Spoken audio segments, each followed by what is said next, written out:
Good morning. The Subcommittee on Environment and Climate Change will now come to order. Today, the subcommittee is holding a hearing entitled The Clean Future Act, Superfund Proposals to Advance Cleanups, Equity, and Climate Resilience. Due to the COVID-19 public health emergency, today's hearing is being held remotely. All members and witnesses will be participating via video conferencing. As part of our hearing, microphones will be set on mute for purposes of eliminating inadvertent background noise. Members and witnesses, you will need to unmute your microphone each time you wish to speak. Documents for the record can be sent to Rebecca Tomalchik at the email address we've provided to staff. All documents will be entered into the record at the conclusion of the hearing. I now recognize myself for 5 minutes for an opening statement. In 1980, Congress passed the Comprehensive Environmental Response, Compensation, and Liability Act, which is now more commonly known as Superfund. Superfund is critical to protecting Americans' health and the environment. Approximately 73 million Americans live within 3 miles of a Superfund site, and 21 million live within 1 mile of a site. Today, there are over 1,300 sites on the national priorities list. These represent the most contaminated sites in the country. Superfund was established on the principle of the polluters pay. Responsible parties should foot the bill to clean up contaminated sites, not the taxpayers and definitely not the local communities that have to suffer the potential health consequences of living next to highly polluted properties. Unfortunately, EPA has not always had the resources to remediate to orphan sites, to compel responsible parties to clean up sites, or to conduct cleanups and then seek reimbursement from responsible parties. Hopefully, any future infrastructure bill considered in Congress will provide resources to accelerate this work and reinstate the Superfund tax. Because we know Superfund sites face serious and growing challenges that can threaten nearby residents if hazardous substances are left on site. Many Superfund sites are vulnerable to extreme weather events, which are becoming more frequent and severe due to the effects of climate change. And in the future, we can expect these risks to only grow due to greater flooding, storm surge, wildfires, and sea level rise. Certainly, climate mitigation, as proposed in the Clean Future Act, is critical to reducing these long-term risks. But extreme weather is already here, and it is affecting sites today. In 2017, Hurricane Harvey damaged several sites containing hazardous substances, and a report by the Government Accountability Office identified 945 NPL sites that could be impacted by climate change. I'm happy to welcome Mr. Gomez back to the subcommittee to discuss that report and GAO's other relevant work. In that report, GAO found that EPA regional officials had not consistently integrated climate change or considered future environmental conditions in risk assessments and remedy selection and design. We must also recognize that climate risks are changing. It is imperative that existing sites, including sites with a remedy in place, continue to monitor and evaluate conditions. It is quite possible that a remedy selected 30 years ago did not adequately anticipate today's or the future's climate realities. And as is always the case with Superfund, an ounce of prevention is worth a pound of cure. Preventing industrial sites from becoming polluted in the first place is cheaper and safer than remediating them under Superfund. And reducing risks from existing Superfund sites is cheaper and safer than dealing with the health, environmental, and economic consequences of toxic releases. The Clean Future Act acknowledges that many Superfund sites are vulnerable to the effects of climate change and seeks to better direct the program to deal with this fact. The bill requires EPA to establish financial assurance requirements consistent with climate and extreme weather risks at sites. Sites would be able to reduce the amount of financial assurances required by taking steps to reduce risk. This is intended to incentivize prevention and limit future Superfund sites from being created in the first place. This section also amends the definition for act of God to ensure that releases due to the plausible causal connection to climate change and its effects are not shielded from liability. The bill also sets a 10-year deadline for the identification and remediation of federal NPL sites that are vulnerable to the effects of climate change. I thank our witnesses for joining us today. I look forward to the discussion that we'll have on how we can ensure the Superfund program is taking steps to protect communities in the face of increasing climate and extreme weather risks. With that, I will now recognize Mr. McKinley, our ranking member of the Subcommittee on Environment and Climate Change. Representative McKinley, you're recognized for 5 minutes for your opening statement, please. Thank you, Mr. Chairman. Before I start with it, I want for the committee to recognize that Chairman Tonko and I are going to be in West Virginia in the district next week.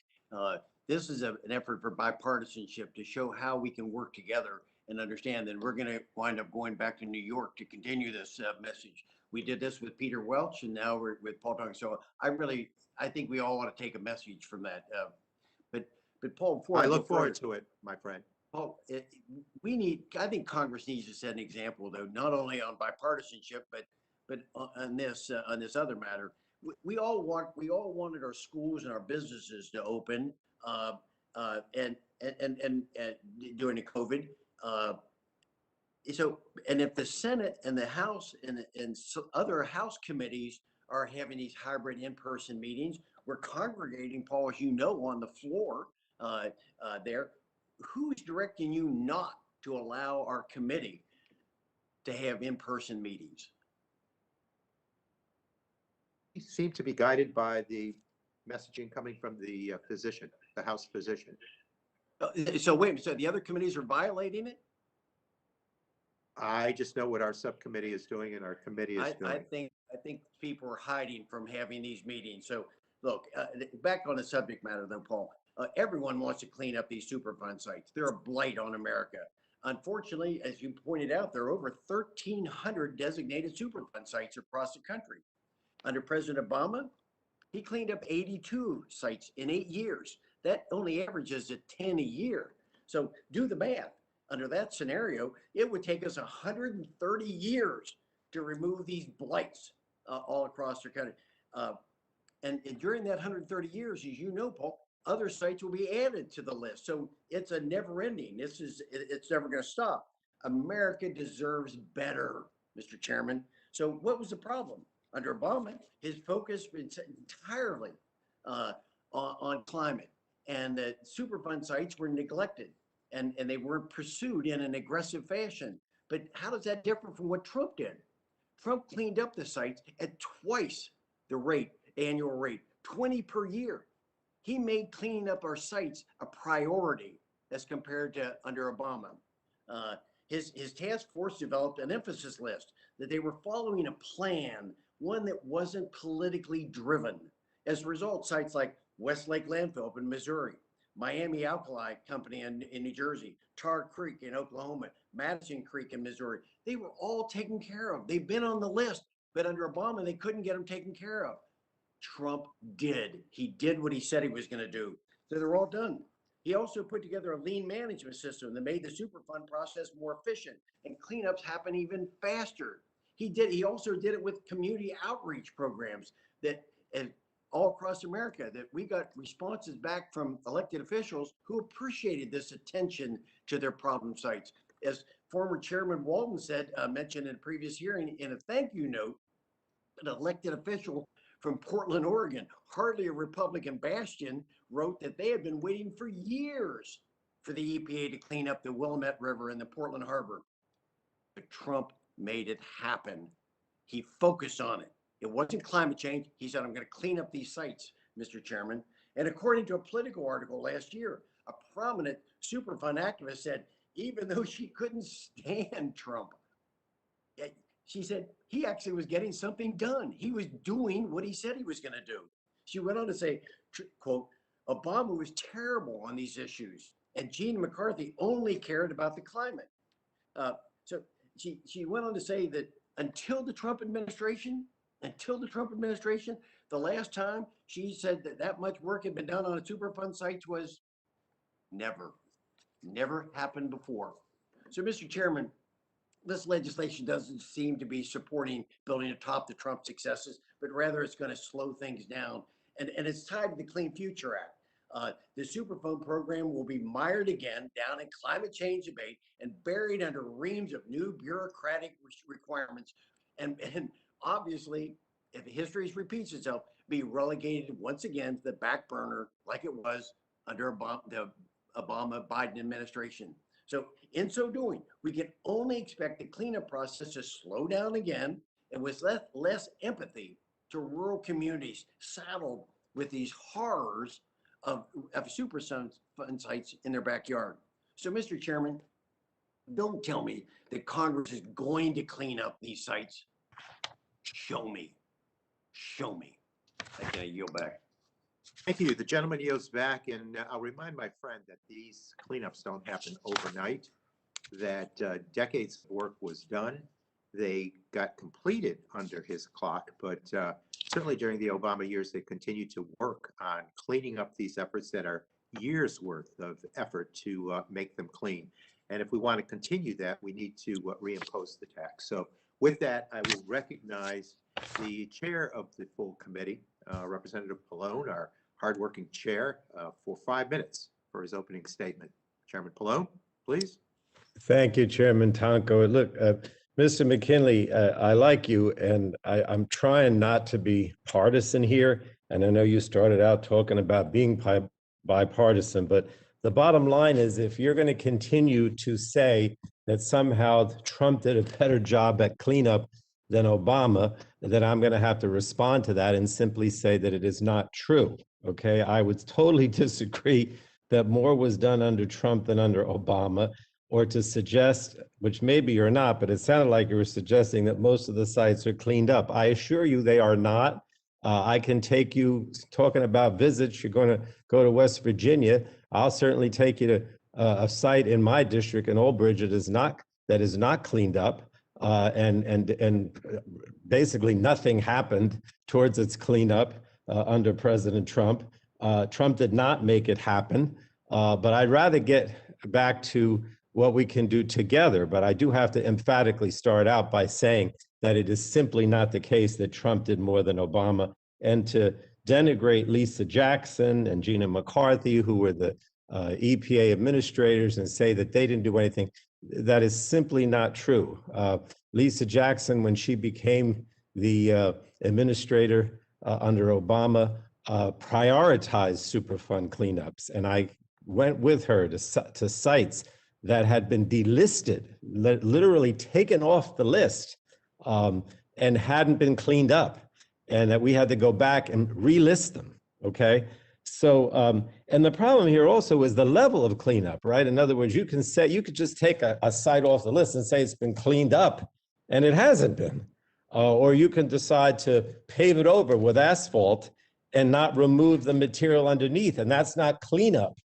But the bottom line is we really need to have, we can't rely on general revenue, because the list of sites that don't get cleaned up and the type of cleanups that are ineffective get longer unless you have a pot of money like the Superfund to actually do the cleanup instead of relying on taxpayers and general revenue. When you rely on general revenue, you don't have a Superfund tax.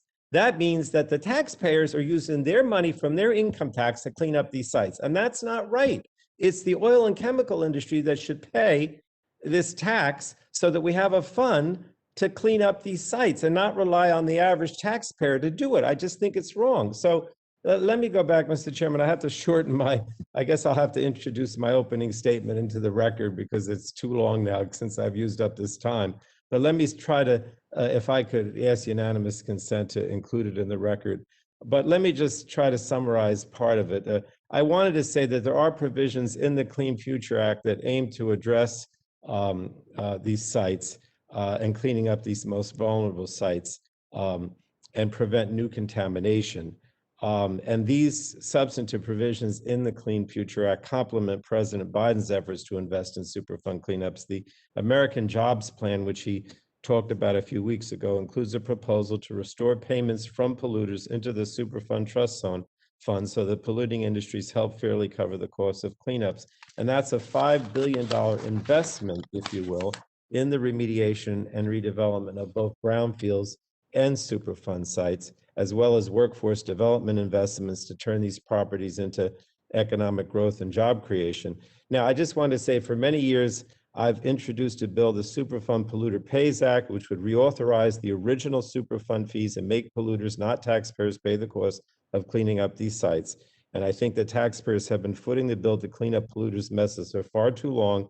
Reinstating the Superfund tax will reestablish the polluter pays principle of the law, reduce pressures on the budget, and lead to faster cleanups of these toxic and dangerous sites. And reinstating this polluter pays tax has to be part of any conversation we have in Congress about Superfund. The bottom line is that the Superfund program is an essential tool, and then one that we should use as much as possible in order to fight climate change, promote equity, and restore the American economy.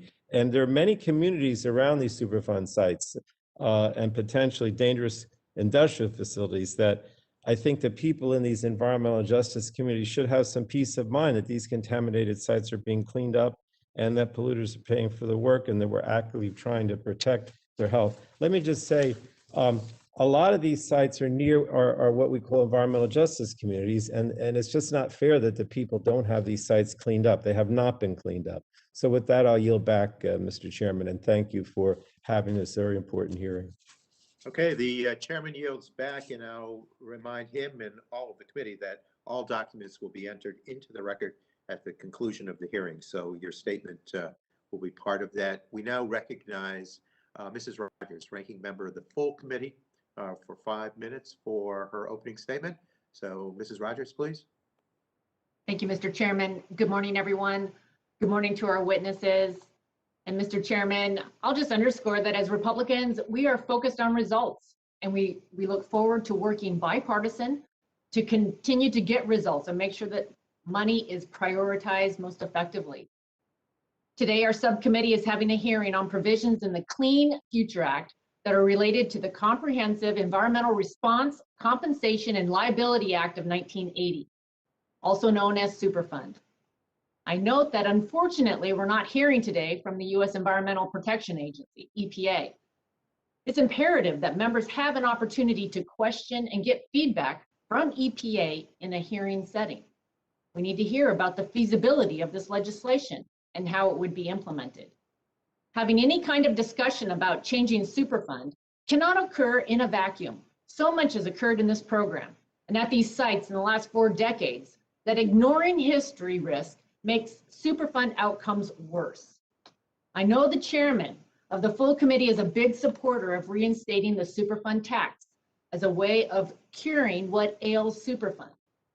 For me, though, as I said at our budget hearing, we need to know exactly what all the money is buying. Past GAO studies have shown that EPA's Superfund program was spending less than 50 cents of every dollar out of its cleanup budget on dirt moving cleanups at these heavily contaminated sites. In addition, Superfund sites were taking what seemed like forever to clean up. Let's focus on results. Let's focus on reality. Provisions in this bill likely will slow progress and add cost. One provision removes the act of God defense for liability for unanticipated natural events if they're connected to climate change. This is simply unrealistic. Human activity certainly influences climate change, but legislating the words out of a statute is not going to change the fact that we experience acts of God.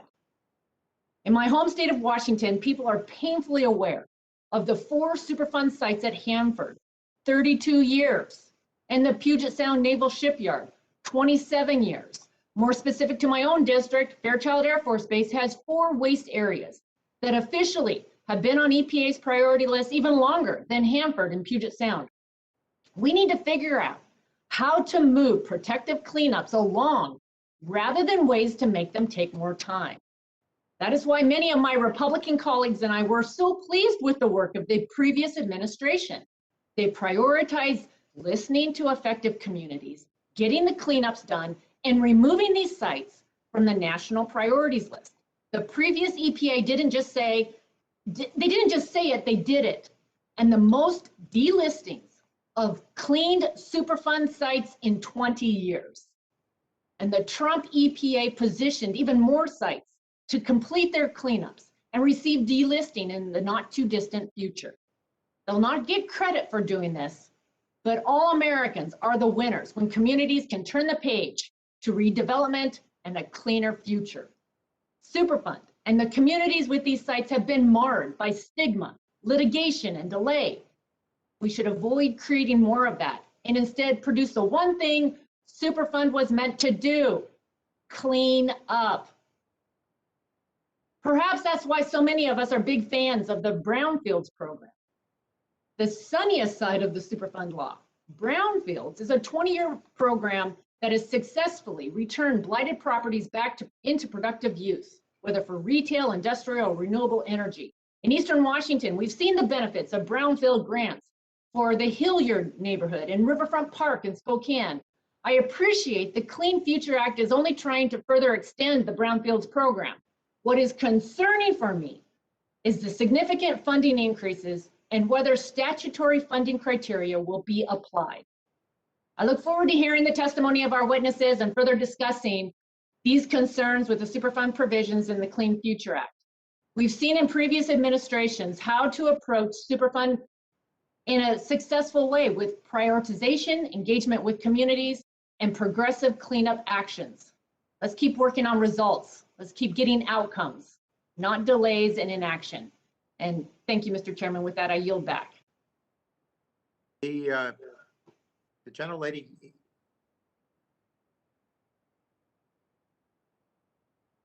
yields back. The chair would remind members that pursuant to committee rules, all members' written opening statements shall be made part of the record. I now will introduce the witnesses for today's hearing. Mr. Alfredo Gomez, Director of the Natural Resources and Environment for the U.S. Government Accountability Office. Ms. Amanda Gooden, Staff Attorney at Earth Justice. Ms. Lori Matthews of Counsel, Morgan Lewis and Balkias LLP on behalf of the Superfund Settlements Project. And finally, Ms. Amy Catherine Dent, Managing Attorney with the Environmental Justice Team, Equitable Development Initiative at the Lone Star Legal Aid.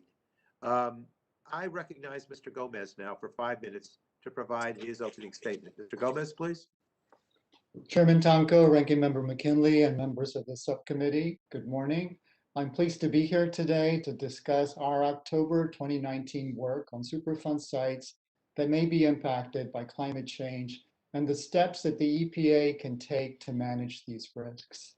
As it's been noted already, the National Climate Assessment, some natural disasters will become more frequent or intense, which may damage Superfund sites and potentially release contaminants. Today, I will discuss the number of non-federal Superfund sites climate change may potentially affect, EPA's efforts to manage the potential impacts of climate change at these sites, and the challenges EPA faces in doing so. To conduct our work, we obtained data from EPA on the location and characteristics of non-federal Superfund sites, and we also obtained data from Fema, from NOAA, and the U.S. Forest Service on flooding, storm surge, sea level rise, and wildfires. We then mapped these climate change effects on top of Superfund sites. And this mapping showed that in 2019, about 60% of all non-federal Superfund sites, or 945, were located in areas that may be impacted by these potential climate change effects. If I can please show a map on the screen. In this map, which is also in our testimony statement in our report, you can see the red dots, and the red dots are the Superfund sites that you can see are scattered throughout the US, but these are Superfund sites that may be affected by one or more of these climate change effects. So for example, you can see Superfund sites along the Eastern Shore, in the Gulf Coast, in the Great Lakes. You can even see them along rivers. And then you see them in the Western US, which you have the additional risk of wildfire. If you can please remove the map. So with regards to flooding, 783 non-federal Superfund sites throughout the United States were in areas that have moderate or high flood hazard or other flood hazards, according to FEMA. For example, The San Jacinto River Waste Pit Superfund site in Houston, Texas, sits in a flood hazard area. Record-breaking flooding during Hurricane Harvey eroded the temporary cap that contained the waste and exposed some of the contaminants. With regard to wildfires, 234 non-federal Superfund sites were in areas that have high or very high wildfire hazard potential based on a U.S. Forest Service model. For example, the 2018 Carr wildfire almost destroyed the water treatment plant that protects the Sacramento River from toxic acid mine drainage at the Iron Mountain site in Northern California. Firefighters successfully put out the fire before it reached the ore body in the mine, which could have led to an explosion and substantial environmental and health hazards. We found that EPA had taken some actions to manage risks from climate change at non-federal sites. For example, EPA had identified these risks, had monitored and communicated about the risks. In addition, EPA had taken some steps to assess and respond to these risks. However, they had not consistently incorporated potential climate change effects into site-level risk assessments and risk response decisions. EPA didn't always have the climate data they needed to do so or the direction on how to alter practices to account for climate change. Absent such information and direction, EPA cannot ensure that it has remedies to protect human health and the environment in the long term. Lastly, we found that EPA faces several challenges in managing these risks. These include technical, resource, and institutional challenges. So for example, some EPA officials told us they need additional expertise and training. Insufficient or changing resources may also make it challenging for EPA to manage these risks. For example, designing or modifying an existing remedy could increase costs. We made 4 recommendations to EPA, including that it provide additional direction on integrating climate information, such as projections for flooding or rainfall, into site-level decision-making. EPA originally agreed with 1 recommendation and disagreed with the others, but is now currently taking steps to respond to 3 of the recommendations and is considering action on the other. Chairman Tonko and Ranking Member McKinley, this completes my statement, and I'm happy to answer questions on this report or other related Superfund reports. Thank you.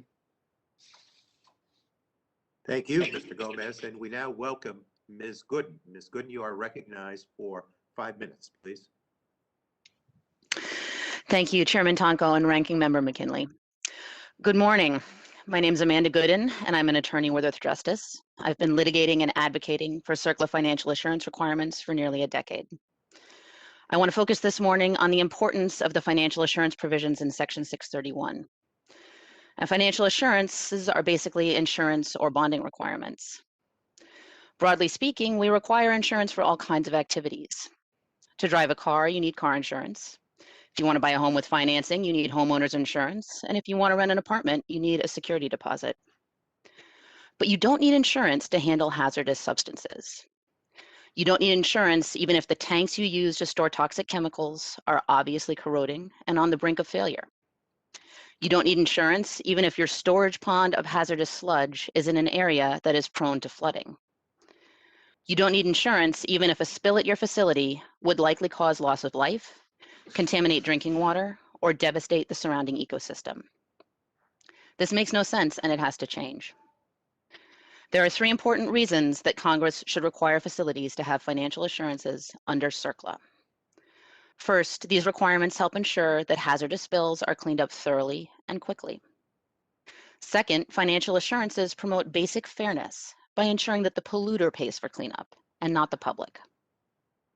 Third, financial assurances can prevent spills from happening in the first place by creating strong financial incentives for best practices. Polluters are more likely to prevent spills that they will have to pay to remediate, and third-party insurers may require best practices as a condition of coverage or to reduce premiums.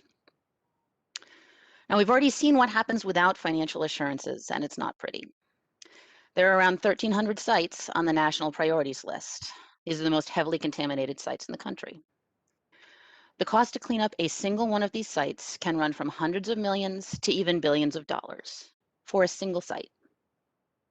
Many of these cleanups are being funded by the public in whole or in part. Despite the huge amount of taxpayer funds that go to these cleanups, we're not actually making much progress on the national priorities list. And that's because new sites get added every year as fast or faster than we can clean up the sites that are already on the list. We're trying to fill this hole and we just keep digging ourselves in deeper and deeper. The problem has actually gotten worse since the Superfund tax expired. Now there's even less funding for cleanup, and the Superfund has to ration resources between these heavily contaminated sites. Spreading out these resources is a huge problem because it means cleanup goes slow. And sometimes the toxic mess gets even worse and harder to clean up if you let it sit for too long. And when cleanups go slow, anyone who lives near one of these sites has to live with the toxic mess in the meantime. We also know that climate change will make this problem even worse. We're facing more and more extreme weather events as our climate warms. And we've already seen how severe weather events can cause huge spills at facilities that aren't prepared. Unless we require companies to have insurance or bonding to cover their own costs of cleanup, we'll just keep adding sites to our national backlog faster than we can address the ones we already have. And we're going to have to keep going back to the public to foot the bill. This problem is preventable. Strong financial assurance requirements decrease spills, especially when they make the amount of assurance contingent on a facility's use of best practices. When spills do occur, strong financial assurance requirements mean those spills are cleaned up quickly and thoroughly. And they also mean that the cleanup happens at the polluter's expense, not the taxpayers. Even with financial assurance rules, unforeseen disasters will occasionally strike. We are still going to need funding for Superfund site cleanup. But we also need industries to do their fair share. Facilities have to assess the risks posed by climate change. They have to employ best practices to prevent spills from climate-related weather or any other cause. And they have to carry insurance so that if something does go wrong, they're not passing their bill on to the rest of us. Financial assurance requirements do just that. Thank you. I yield back the remainder of my time. Thank you, Ms. Gooden. And now we welcome Ms. Matthews. You are recognized, Ms. Matthews, for 5 minutes, please. Thank you. Chairman Tonko, Ranking Member McKinley, Chairman Pallone, Ranking Member Rogers, and members of the subcommittee. I am Lori Droughton Matthews. I'm of counsel with Morgan, Lewis, and Bacchius, and today I appear on behalf of the Superfund Settlements Project. Thank you for the opportunity to be here today. The Superfund Settlements Project, or SSP, is an association of major companies from many different sectors of American industry. SSP was organized in 1986 to help improve the effectiveness and efficiency of the Superfund program. Superfund today is a mature program that addresses legacy contamination, generally dating back many decades from a time when environmental regulation was non-existent. In contrast, today the gaps or lack of environmental regulation that led to the creation of the large majority of Superfund sites has been filled. Today, private parties are cleaning up greater than 70% of the sites on the NPL, working closely and cooperatively with EPA. At these sites, PRPs are paying the full cost of those cleanups, including reimbursement of all of the EPA's direct costs and overhead, and covering most orphan shares. Great progress has been made over the last 4 decades, and PRPs, such as the members of SSP, are dedicated to the efficient remediation of NPL sites for the benefit of the environment and surrounding communities. Section 631 of the Clean Future Act would require financial assurances at facilities that are not Superfund site, but operating facilities. Section 631 would impose significant costs on industry anticipating release or other impacts due to climate change, but do nothing to avoid those impacts. Further, Section 631 would impose financial assurance requirements on risks that are beyond the scope and goals of Surcla, because it is untethered to the release or threatened release of hazardous substances. Instead of providing financial assurance for damage from potential extreme events that may never occur, it would be more sensible and effective to require companies to spend money to protect their facilities against disaster. As mentioned before, industry is now subject to numerous preventative federal and state regulatory programs.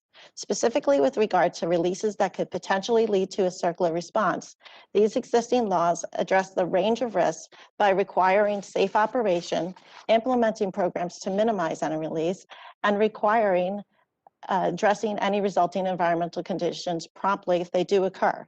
In short, the risks that proposed Section 31 is targeting, that an operating facility will become a Superfund site, can be addressed by working within the regulatory structure already in place. And indeed, EPA has already begun to address climate change impacts throughout its programs, including Surcla response. EPA has a climate change adaptation plan that addresses risks through agency programs that helps to avoid impacts of climate change. EPA's approach promotes resilience and strength in the face of extreme events as compared to tying up money to address potential future impacts. Imposing financial assurance requirements on industries that are generally financially sound is unnecessary. That some small percentage of facilities may be at risk cannot justify a significant financial burden on the large majority. The cost of the assurance instruments is not trivial. In contrast, there's real potential that the cost could be staggeringly high. Accordingly, a potential consequence of imposing these onerous financial assurance requirements could be facilities relocating from their communities.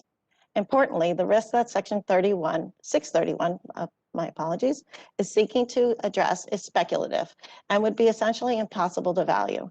Climate data is inherently limited, and modeling and scenario analysis involve a heightened degree of uncertainty. Furthermore, as recognized during the development of the Surcla 108B regulations, there is significant potential that the market would not have the capacity for such a program. The breadth of the section and what is sure to be an inability to reasonably value a speculative risk would undoubtedly lead to multiple legal challenges.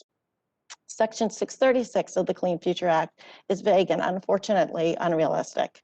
Even if Section 636 is limited to federal facilities, the goal is not achievable. Superfund sites are complex and it takes time. Some sites simply need more time to allow for study to understand the nature and extent of contamination. Some site conditions will not allow for expeditious cleanup. Some remedies that may be longer-term solutions can be the better choice based on numerous other factors, including environmental justice. Forcing timelines on site remediation also simply hasn't been shown to work and may not be in the best interest even if it did. Other sites may be prioritized for more important reasons or other considerations than climate change impacts. Instead of forced timelines that may end up with decisions not based on sound science and not being the best for the environment or the community, greater efficiency can be achieved by reforms to the program using lessons learned from the 40-year experience within the Superfund program. Thank you.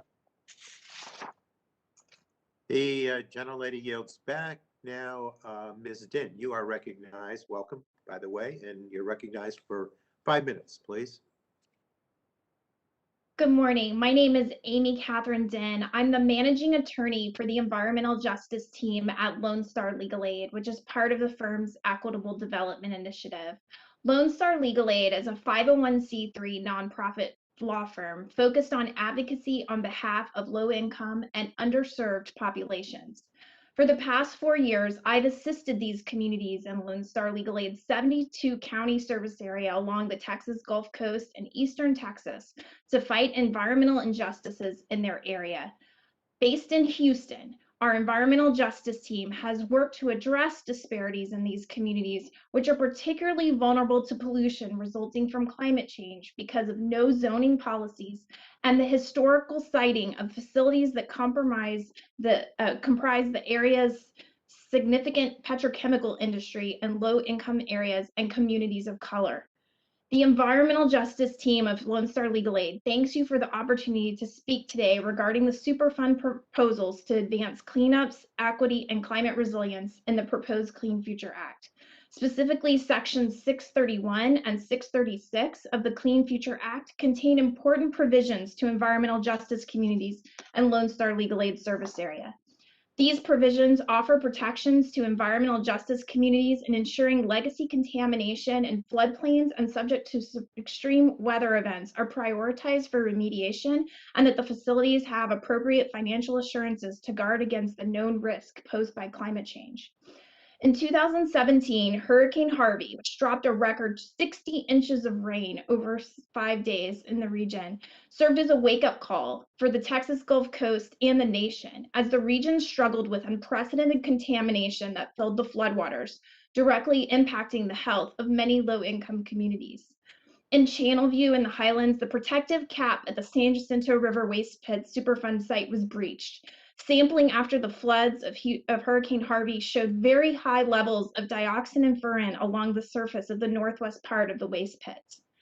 In the Manchester community near the Houston Ship Channel, residents suffered exposure exceeding lifetime cancer risk from contaminants which can attach themselves to floodwaters. And in Port Arthur, a wastewater facility operated by one of the largest chemical product producers in North America was responsible for the single biggest wastewater spill during Hurricane Harvey, releasing more than 100 million gallons. The frequency of heavy rainfall events in the greater Houston area appears to be increasing. Between 1981 and 2000, the odds of a rainfall event of more than 20 inches increased by 1%. This frequency is expected to grow by 18% between 2018 and 2100. The reality of climate change and extreme weather events puts these environmental communities continually at risk for increased exposures to pollution, not only from Surcla sites, but also other sites where contamination is present, such as brownfields. There are 33 Superfund sites in Lone Star Legal Aid service area. 27 of these sites have some identified risk associated with climate change or extreme weather events based on the GAO's analysis of data from the EPA, Fema, NOAA, and the U.S. Forest Service. The analyzed risks to these 27 sites include threats from flooding, sea level rise, hurricanes, and wildfires. Superfund sites like French Limited near a historic Black settlement called Barrett Station have recognized impacts due to Hurricane Harvey, where underground plumes of benzene and tertiary butyl alcohol at the site moved since the record of decision was entered and will continue to threaten adjacent communities with the possibility of contamination and likely floodwaters. We thank you again for the opportunity to share Lone Star Legal Aid's work on addressing community concerns around Superfund sites and the ongoing threats posed by climate change to these sites. We are hopeful that legislation like the proposed act will assist in prioritizing cleanup of these vulnerable sites and to ensure that there is sufficient financial accountability to address the ongoing threat posed by climate change to environmental justice communities. Thank you, and I yield back the rest of my time. Thank you, Ms. Din. We now will move to member questions, and I will start by recognizing myself for 5 minutes. The effects of climate change are already here and already impacting communities across our country. For communities around facilities storing or disposing of hazardous materials and communities next to Superfund sites waiting for cleanups, the risks from climate change are particularly high. We must protect these communities by addressing climate change, adapting to extreme weather, and cleaning up the pollution already in our environment. The Clean Future Act would put us on the path to net zero greenhouse gas pollution by 2050 and would align with our new NDC under the Paris Agreement with at least a 50% reduction by the year 2030. So, Ms. Din, how are the communities you represent already being impacted by climate change? Need to unmute, please.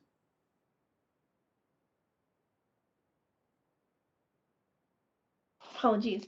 As I just outlined in my testimony, the effects of climate change are here. We have contaminated floodwaters that are flooding communities, and in some ways it is difficult to track exactly how much contaminants are being carried into these communities from these adjacent sites, which is actually beyond the scope of just Superfund sites because of the number of facilities that are operating currently in the area, and then residual sites that are more classified like brownfields. But it's clear that we have. Okay, and how? Go ahead. I'm sorry, go ahead. No, it's clear that we have health impacts on these communities. We've got cancer clusters being discovered regularly in our area that have direct ties to prior legacy contamination. And obviously, it's imperative that these communities be addressed by the the risks of climate change? I believe so, that these sites particularly need to be prioritized for cleanup to ensure that there are not continued health impacts felt over again from flooding events. And as you noted, many of these effects of climate change are already here, and adaptation is essential. So how can adaptation and resilience help the communities that you represent? Well, I think we need to be prepared to address climate change, and part of that is starting the remediation process. So, for example, in the San Jacinto River waste pits, which I mentioned, prioritizing an actual plan for remediating that site, given an acknowledgement finally that the cap had breaches in it and needed to be completely replaced and all of the contaminants removed. There are some challenges with respect to that site because it is in the San Jacinto River, which is its own floodway. But there, at least the communities were responsive to the idea of actually prioritizing the site because not much had been done in the last 10 years prior to that. Hurricane Harvey recognizing the real threat that was happening in the community. And several of the provisions under discussion today aim at adaptation by creating incentives. For example, the bill makes clear that facility owners and operators will be responsible for toxic releases that occur during extreme weather events. So, Ms. Din, do you agree that making that change can incentivize adaptation that protects the communities you represent? Yes, absolutely. I think it's essential for the communities to be protected in that way. Our liability under Superfund has always been a tool to incentivize the safe handling of hazardous substances. Now that our climate is changing, the statute should change too. So obviously, extreme weather risks will continue to change as our climate changes. Mr. Gomez, is there a concern that a remedy selected 20 or 30 years ago may not have taken into account climate-related risks as we understand them today?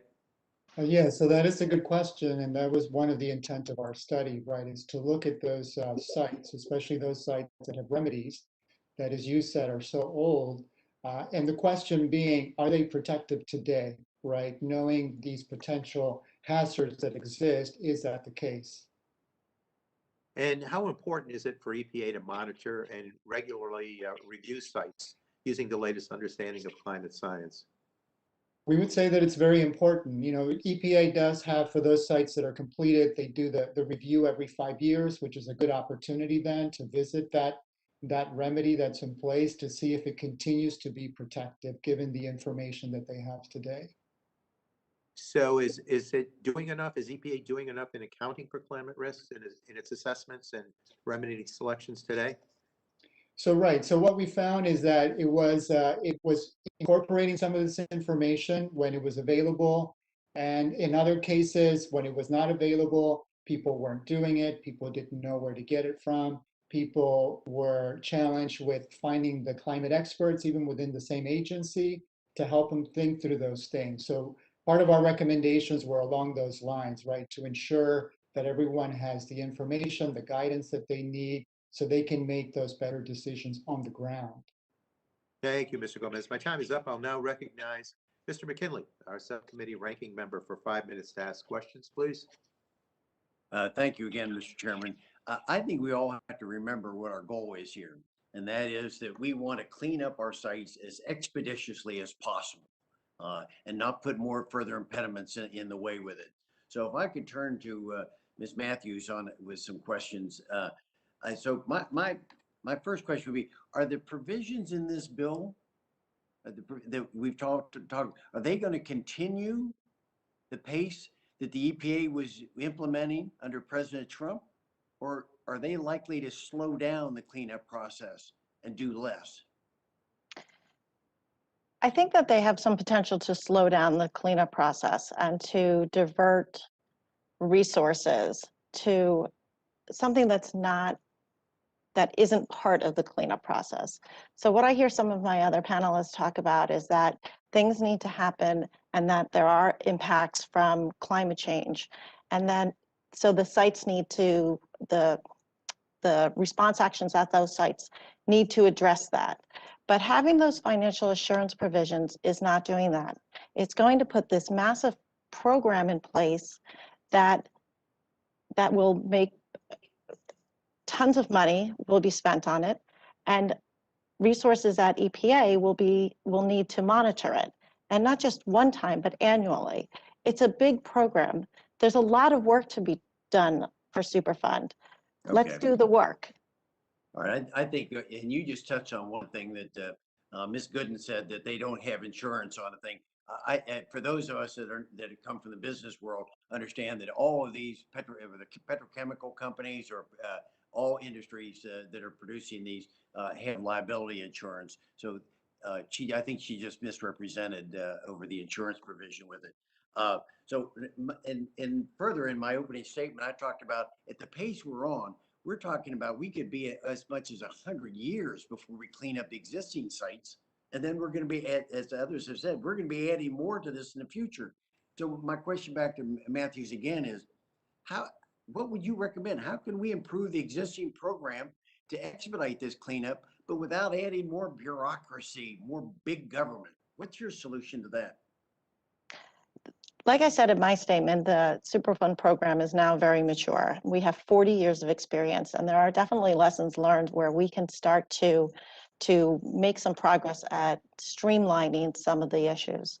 The RIFS, the Remedial Investigation Feasibility Study Guidance, dates back to the 1990s. Certainly, we know how to do things better. One of the initiatives that the Superfund Task Force looked at under the last administration was adaptive management. Adaptive management is something that makes a lot of sense at a Superfund site, especially these complex Superfund sites that are certainly lagging and remaining on the list for a long time. In general, there are opportunities to streamline and to make decisions. One very successful program in the RCRA corrective action area is called RCRA First. It's where parties get together, all the stakeholders, including the government, and discuss what's the end state vision, how are we going to get there, open up lines of communication where decisions are being dragged out, elevate the issues. There are opportunities to speed this process up. So it appears that instead of prioritizing the sites that we have now that was being done under the Trump administration, this legislation obviously intends to add more sites to the Superfund list. It could possibly, but possibly could be a problem in the future. So shouldn't we be focusing on the problems we now have instead of the hypotheticals? Is this another example of making perfect the enemy of good? I think it's diverting the resources that we have and that we need to make progress. So to be focusing on operating facilities that are already subject to pervasive regulation and that are addressing these issues, to layer that with a financial assurance layer is not necessary. Okay, in the just few seconds I have left, you heard the testimony from the other people in their positions. Is there something you'd want to clarify or correct, overstate their statements? Well, I guess just that financial assurance isn't necessary for these companies to operate responsibly. They are operating responsibly under this current regulatory regime. Thank you. Mr. Chairman, my time has expired, so I yield back. The gentleman yields back. The chair now recognizes Mr. Pallone, full committee chair. Representative Pallone, Chairman Pallone, you're recognized for 5 minutes, please. Thank you, Chairman Tonko. I'm now referencing an article that was in The Hill that says Trump EPA has largest backlog of toxic waste cleanups in 15 years. And just to quote some of it, it says, in 2019, the EPA did not have funding to begin work on 34 Superfund sites, a number more than 50% above the highest figures from the Obama administration. The agency often promotes any closure of Superfund sites with press releases, but the figures released on December 26 show a growing number of projects as the Trump administration has repeatedly tried to cut the budget of the EPA. Under President Trump, EPA is deleting Superfund sites from the national priority list at the fastest pace in more than a decade. This was Wheeler, the administrator, said in a statement. But I mean, the bottom line is they're deleting sites that have not been cleaned up. And this is exactly what happened in New Jersey with the Ramapo, which is an Indian tribe, when Lisa Jackson was the administrator of the EPA under the environment. She went in and found that, you know, a number of these sites had been deleted in the past and were not actually cleaned up. And so, you know, I understand Mr. McKinley said the goal is to clean up sites as expeditiously as possible, but not to delist them prematurely. It doesn't help if the site is taken off the list and it's not cleaned up. And this was an environmental justice community, in particular with the Ramapo Indians in North Jersey near the New York border. And we went in with Lisa Jackson, and Senator Lautenberg was alive at the time. He was the author of the Superfund program and the tax initially, and found out that Ford Motor Company hadn't done anything, and it was just taken off, you know, by a previous administration. So this idea that by delisting that somehow you're accomplishing something is not the case. And basically, under the Trump EPA, they had a bigger backlog than ever before, and they weren't funding these because they didn't have the money and they didn't put it in the budget under general revenue. So that's why we need the tax, and let's not delist these sites that need to be cleaned up. But anyway, I just wanted to say, I know I don't have a lot of time yet. I'm just trying to get some general goals here for legislation or for action by the committee. And basically the general goals I'd like to see are that polluters should pay for Superfund cleanups, that climate change is making the cleanups more pressing, and that prevention is better than cleanup whenever possible. So let me see if I can quickly go through the three people. Let me start with Mr. Gooden. Do you agree that polluters should pay for Superfund cleanups? Yes or no? Yes, absolutely. And do you agree that cleanups are becoming even more imperative because of climate change? Yes or no? Yes. And do you agree that preventing releases is better than cleaning them up after they occur? Yes, of course. All right, and then Ms. Din, turning to you with the same three questions, do you agree that polluters should pay for Superfund cleanups? Yes or no? Yes. And do you agree that cleanups are becoming even more imperative because of climate change? Yes. And do you agree that preventing releases is better than cleaning them up after they occur? Yes. All right, and then finally, let me turn to Ms. Matthews. I know you represent responsible parties that are paying for cleanups under the Superfund program, just as the polluter pay principle holds. Is it safe to say that you and the companies you represent agree that polluters should pay for cleanups, yes or no? At their sites, yes. And do you agree that climate change is impacting existing Superfund sites? Yes. Okay, I noticed that your testimony offered several suggestions for preventing the creation of new Superfund sites. So I just wanted to ask the same question again. Do you agree that preventing releases is better than cleaning them up after they Yes. occur? All right. Yes.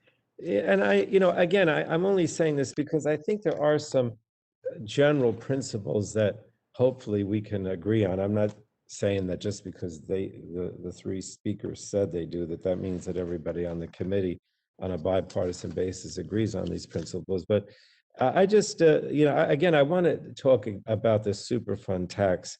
Again, I don't want to see general revenue used because I do think that it's harder to get that in the budget every year, and that's why the backlog continues. And I just think reinstating the tax is the most important thing we can do to speed up the cleanup of the sites and better protect environmental justice communities in particular. So, if anyone on the committee is interested in co-sponsoring this Superfund bill, I would appreciate it. I think we do have some Republicans, I'm not sure, but I just wanted to mention that again, Mr. Tonko. Thank you so much, Mr. Chairman. Welcome. The gentleman yields back. The chair now recognizes the ranker of the whole committee, Representative Rogers, for 5 minutes. Representative Rogers, please. Thank you, Mr. Chairman, and to everyone. There's a lot to digest from this hearing. I'm most concerned about creating requirements that are going to distract attention and resources from EPA or responsible parties cleaning up Superfund pollution, particularly after the Superfund cleanup process that was accelerated during the Trump EPA. 82 sites delisted, including the Northside landfill in Spokane. Ms. Matthews, you caught my attention when you mentioned that Section 631 requires facilities to purchase insurance to protect them from the impacts of climate change and weather, but that these impacts go way beyond Superfund. I'd like to explore that a little bit more. I represent an area that's been devastated by wildfires, an event associated with climate change. How extensive would the requirement be for people in my area to potentially need to buy insurance because they are, quote, at risk? As written, Section 631, it does not have limits on the type or the size of facilities that would be required to provide financial assurance. That would be subject to EPA's discretion. And also the nature of the risk identified by Section 631 is not limited to the release or threatened release of hazardous substances, but rather applies to risk associated with impacts of climate change and extreme weather on facilities. Accordingly, EPA, when they would be developing their rules, would have wide latitude in determining what facilities would be subject to the requirement and the scope and the nature of the requirement. Does Section 631 affirmatively exclude anyone who fails and falls into a class? No. Does Section 631 explicitly authorize EPA to provide waivers for anyone in the class? No. Are these types of policies expensive? Yes.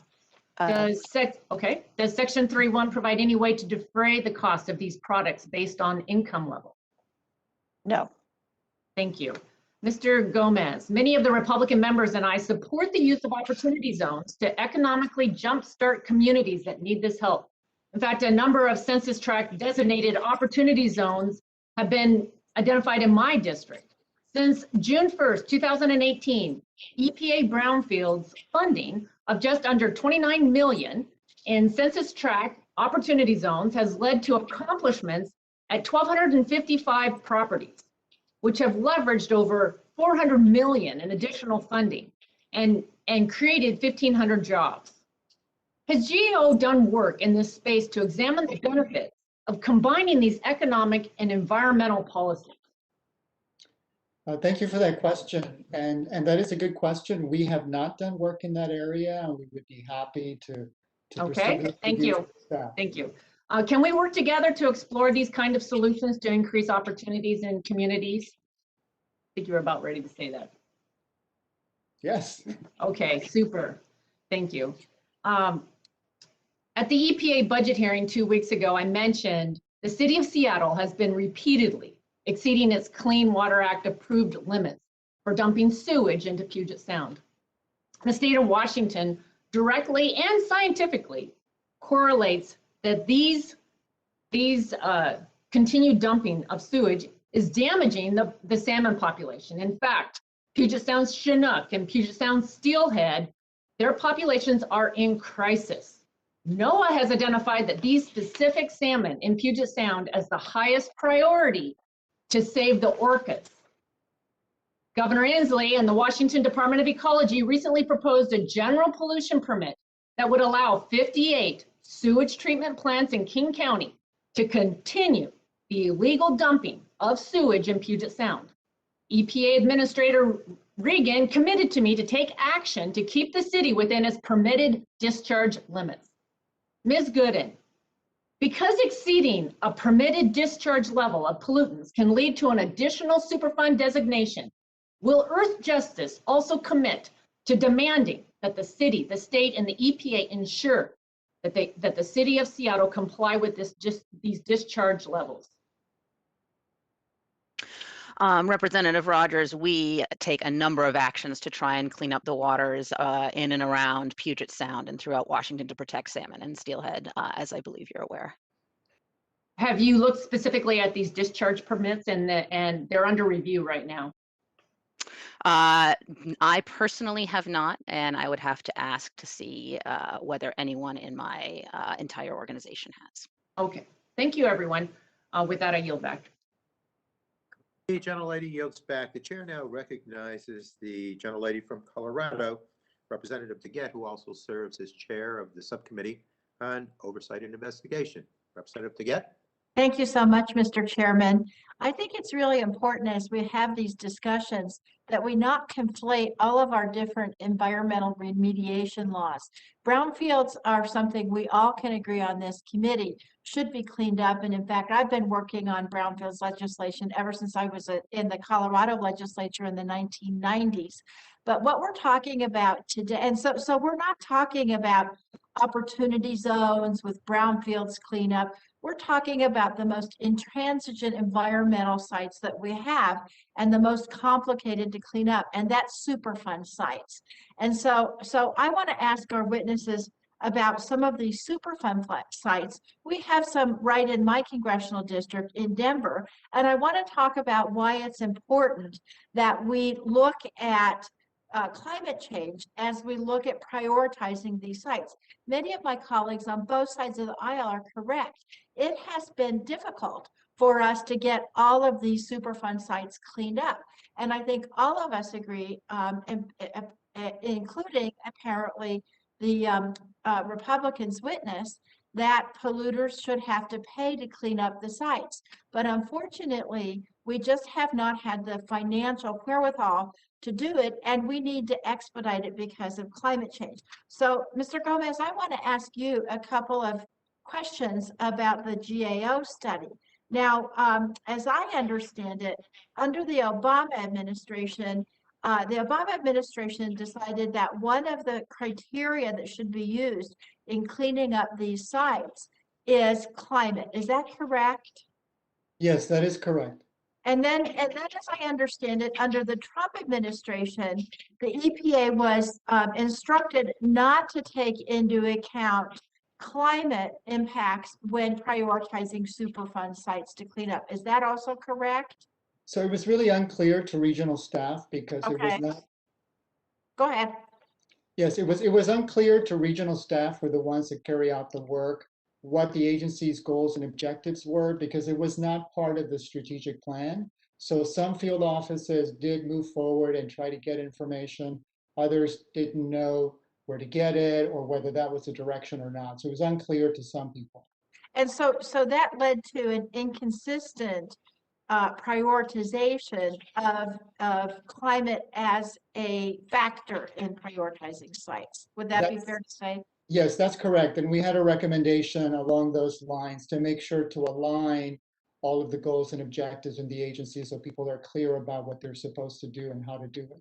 Now, why is it important to include climate change as a factor in deciding which sites to prioritize? Well, certainly, I mean, the intent of our job was to look at these climate change effects, right? And these are existing hazards, right? These are existing risks, Right. whether it's flooding or fire. And really was a screening mechanism to identify those sites where those risks are present and where perhaps it's already happening. You know, the site is being flooded and there's concerns about the remedy that's in place or the contaminants. And so what should EPA be doing to ensure, again, that that's protective to human health and the environment? Ms. Din, I'd like to ask you the same question, is when we're deciding which sites to prioritize, why is it important to include as a factor for prioritization the issue of climate change? Well, I think the San Jacinto River waste pits is an example of why. It is in the San Jacinto River, there was a protective cap in place. There was a known breach in the cap. And then when Hurricane Harvey hit, it was further damaged and dioxin was released into the San Jacinto River, which is an extreme contaminant that causes cancer. And that is a showing not only of why we need to continue to reevaluate solutions that are in place in light of climate change. Now there is an initiative at that site to remove all of the contaminants because the cap cannot protect in that vulnerable situation that site is in.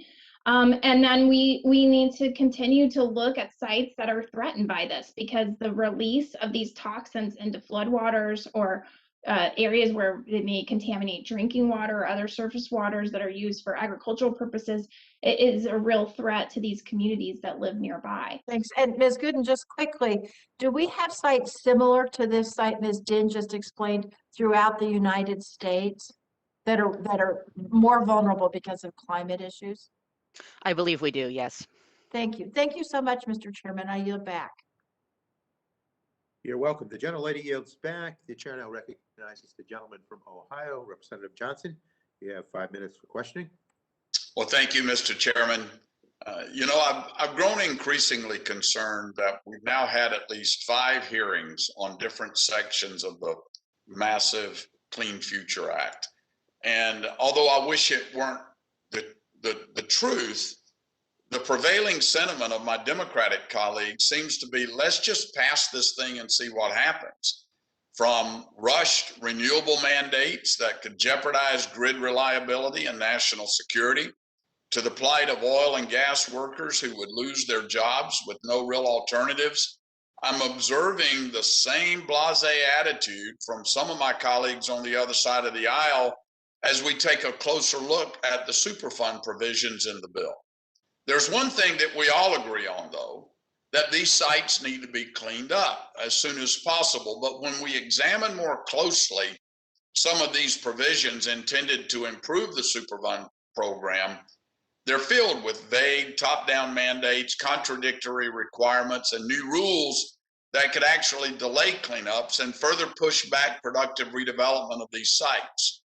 While the Superfund program isn't perfect, it has produced some successes, including a few in my eastern and southeastern Ohio district, a part of America that has a rich legacy of heavy industry.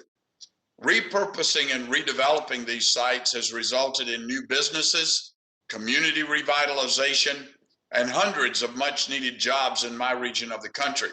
This is why it's vital that we get this right and make sure these sites are cleaned up quickly, but also responsibly. So, Ms. Matthews, regarding the point you made about Section 636 and how it would alter prioritization of sites for cleanup, do you believe Section 636 could create a conflict between its vague new climate change considerations and more pressing local human health and environmental risks?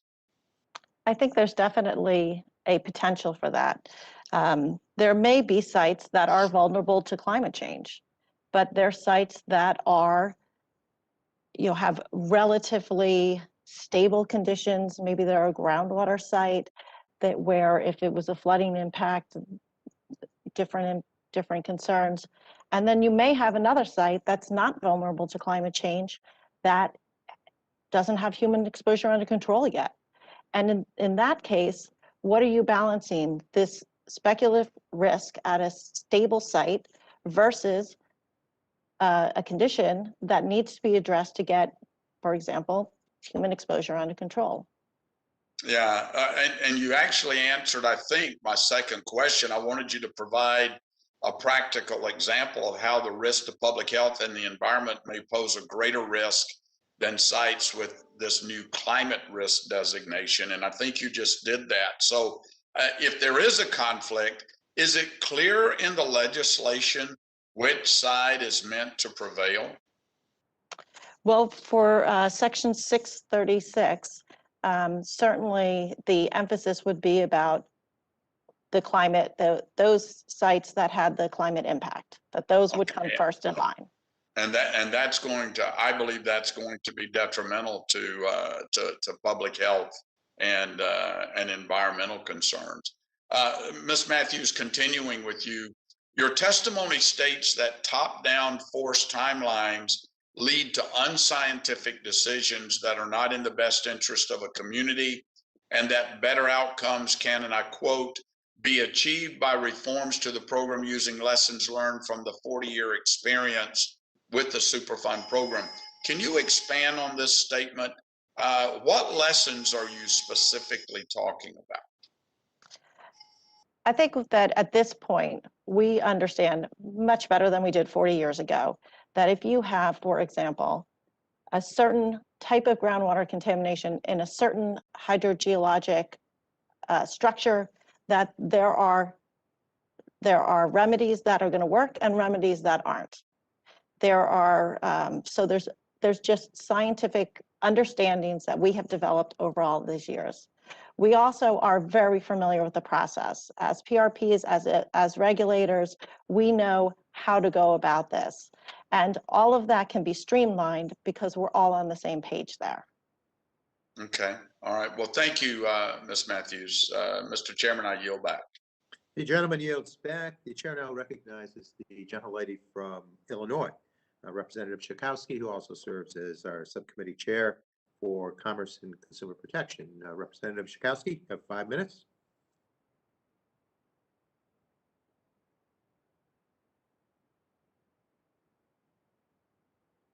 Here we go.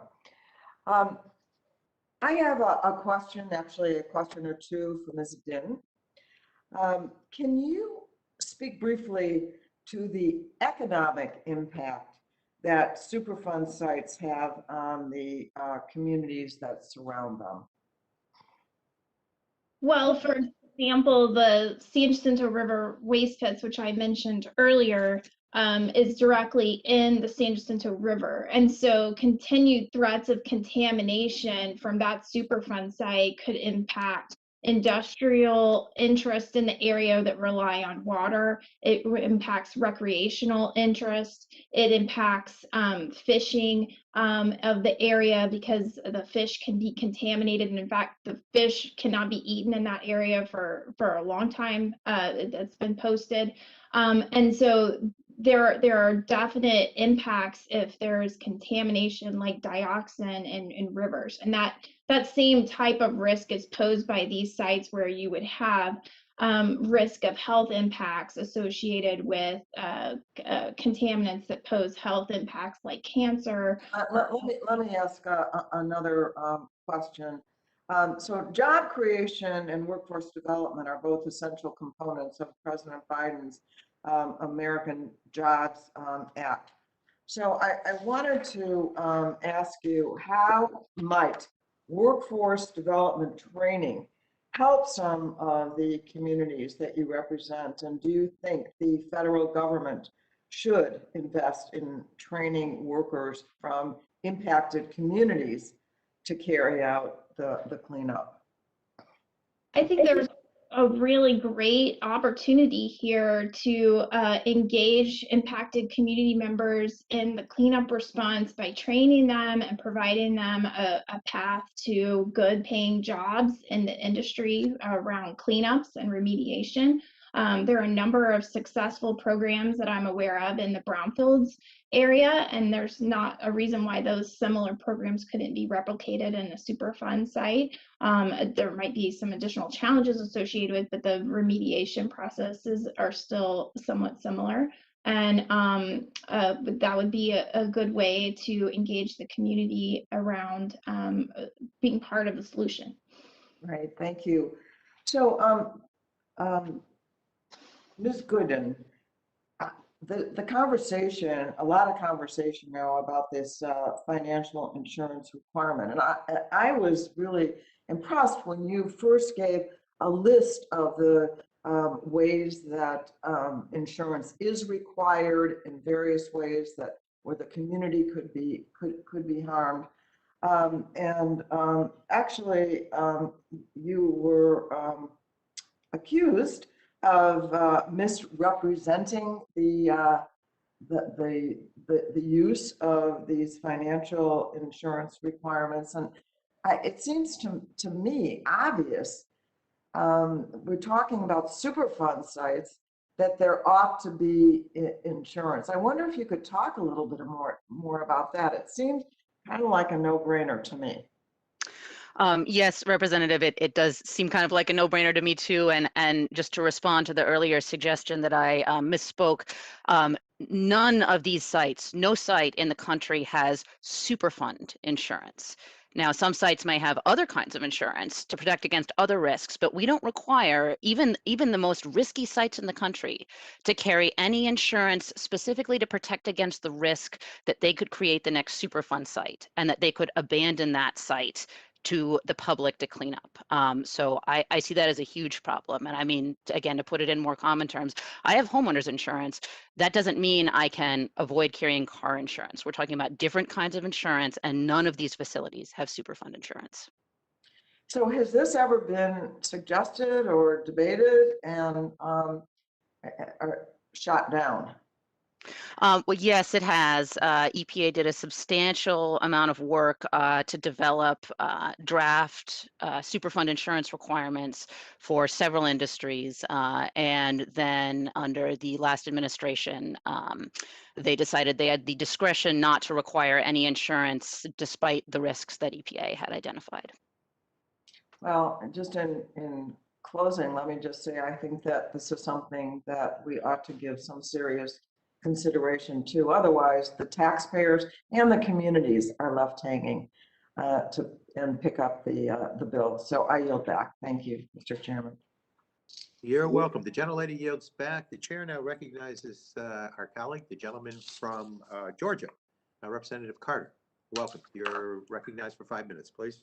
Thank you, Mr. Chairman, and thank all of the witnesses for being here. This is certainly important, and I want to say it is exceptionally important in my district. I have, in my district, which includes the entire coast of Georgia, over 100 miles of pristine coastline, I've got 3 Superfund sites, and 2 of them have been on the NPL list for over 20 years. And they are both on the water, by the way. Both of them, you know, are in danger of being impacted by flooding. So it's very concerning to me. And I think I want to start with you, Ms. Matthews, and ask you, everyone here wants to see quicker and complete cleanups of Superfund sites. I've been very concerned about community input and about the lack of community input in these projects, and particularly in my district. And I'd like to get your thoughts on how we can better build out that relationship. Is there anything in this legislation, Ms. Matthews, or in the current statute that would require the potential responsible party and the overseeing federal agency to work with and adhere to community interest in the properties? There are public participation requirements in the Superfund process. So for example, when the EPA issues a proposed plan, there is a minimum 30-day public comment period. They hold a public meeting. And then when they issue the record of decision, which decides what is the ultimate response action, they do respond to those comments, but they're not required to take them. Well, that was my question, essentially, and that, or my follow-up question is that outside of the public comment period, is there any kind of requirement to factor in the community's input and as far as the long-term use of the property goes? This is a real problem that I have had many calls in my office about, and many conversations with county commissioners, with city council people, with planners in these districts where these Superfund sites are located, about the long-term use of it. They feel like it's being dictated to them what they can and what they cannot do, and what the project cleanup is going to be like. The cleanup process is very regimented, and it's geared toward an end goal. And I agree with you that it makes sense to look at those end state visions up front and tailor the cleanups accordingly. You know, I mentioned that these 2 sites that are in the NPL, they've been over there for over 20 years. And it's, it's hard to imagine how it can take 20 years for something, and they're still in the remediation process. I mean, it's going to be a lot longer. And it's just hard to understand how it can take this long. And it's hard to understand when EPA comes in and they say, we're going to do this. And the community's saying, well, that'd be a great place for a school, but if they're not going to clean it up better than that, we can't put a school there. Public input has got to be paramount in some of these cleanup sites, and I certainly hope that we'll start addressing this. I wanted to ask you specifically about the deadlines that are set in section 636. It sets a 10-year deadline for the identification and the remediation of sites that are vulnerable to climate change.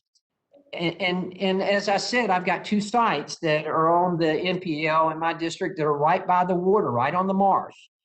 And they are subject to flooding, and they've been in the cleanup process, as I mentioned, over 20 years. How would this provision, if at all, how would section 636, how would it address those existing properties? The section is laudable. It's just not very practical to think that these sites can all be cleaned up in 10 years. As you said, your sites are sitting there for 20 years. And while that would be great, it's unrealistic. The way that this would impact your sites, I'm not quite sure. The way I read the language is unclear if it applies to all sites that are being run by, so like federal lead sites, as opposed to federal facility sites, for example, DOD or DOE sites. So I think that's a clarification that needs to be made should this section go forward.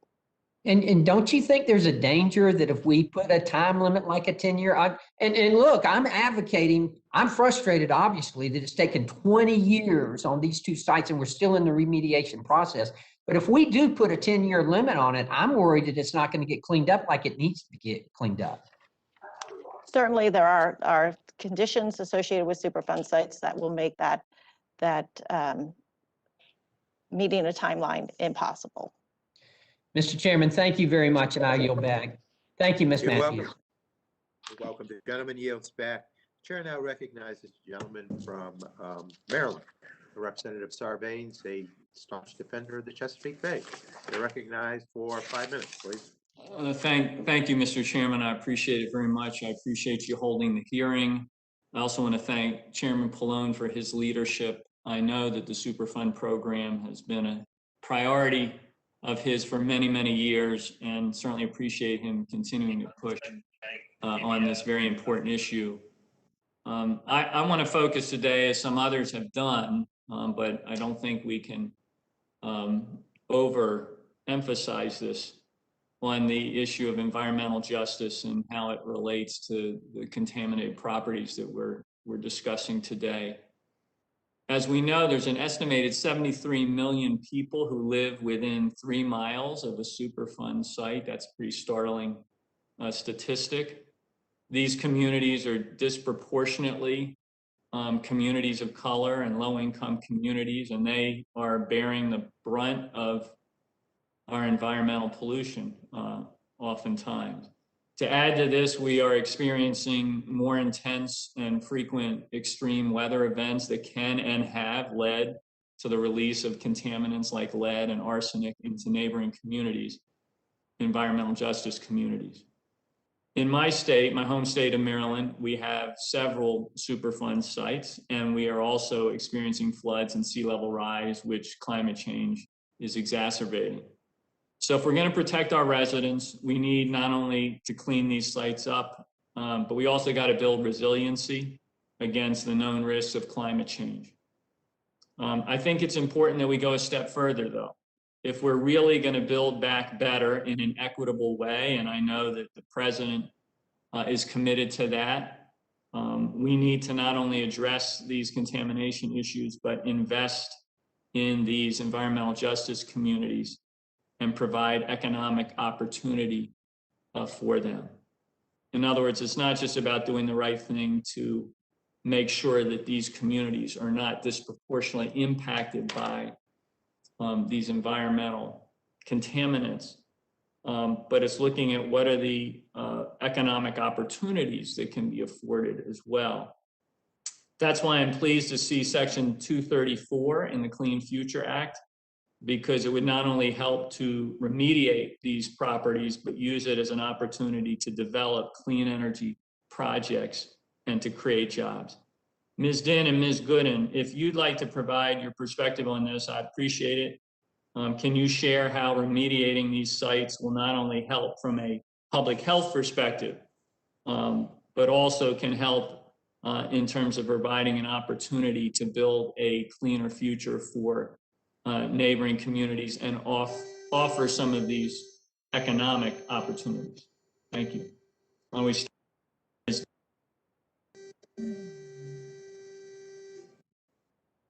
Well, as I addressed to the question raised by Representative Zakowski, there would be, a great benefit to the communities as far as helping stimulate their economic progress around these sites through providing job training or redevelopment opportunities for these Superfund sites once they're fully remediated. I think that those are good options. Again, it includes the community and the solution, and it makes them invested in a positive outcome here. So those efforts are appreciated. Ms. Gooden? Yes, I would absolutely agree. I think there's tremendous opportunity both in the actual cleanup of these sites to involve the community and incorporate job training and make sure that they are engaged in cleaning up as thoroughly as possible. And then, of course, once they're cleaned up, there's far more possibilities for redevelopment in that area. I appreciate that. I think where we're trying to go with this is the concept of a holistic approach to these cleanups that doesn't just look at it as a kind of cleanup project in a narrow context, but recognizes that it presents a tremendous opportunity to achieve a lot of different goals simultaneously. And I think the Biden administration is bringing that perspective. I think it'll take advantage of some of these provisions in the Clean Future Act that we're discussing here today. And I know we're certainly committed to it in our committee. So thank you for your testimony. And with that, Mr. Chairman, I'll yield back. The gentleman yields back. The chair now recognizes the gentleman from the state of Utah, Representative Curtis. You're recognized for 5 minutes, please. Thank you, Mr. Chairman. Like many of you, my district has a story of these Superfunds. It's, I think, particularly relevant. I'd like to share it with you if you don't mind. We have a long history of uranium mining and processing in my district, and it won't surprise any of you that as a result, we have higher cancer rates, a number of abandoned mines that need to be cleaned up. One of our Superfunds is the Monticello radioactively contaminated property site, where we have 424 residential and commercial properties that were cleaned up. Now, to put that in perspective, there's only 2,604 residents of this town.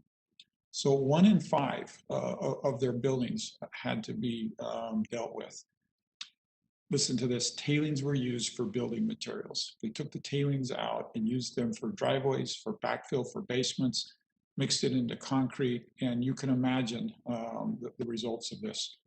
I met with a businessman in this town, and he pulled out a map from underneath his desk, laid it out on the table, a very mature man, got a little tear in his eye and started pointing to his friends who had contracted cancer. This one and this one and this one and this one. It just broke your heart. And of course, it won't surprise you the frustration of my office in our inability to get them cancer screening in that town so that they at least can know who is dealing with this problem. Well, of course, since we did this, we've learned so much about the risks and the things like that. And this cleanup here in this town is a perfect example of how the Superfund program was designed to help Americans, cleaning the environment in a way that immediately has an impact and is helpful. And I'd like to address Ms. Matthews with a question or two. Ms. Matthews, the Clean Future Act would expand the Superfund program to focus on climate impacts more greatly. We've heard that a lot today. I just can't express how strongly I support addressing the impacts of climate change. As a matter of fact, I think that's one of the things that we overlook, and not just in this committee, but in many places. But I'm questioning and wondering if the Superfund program is the right tool to do that.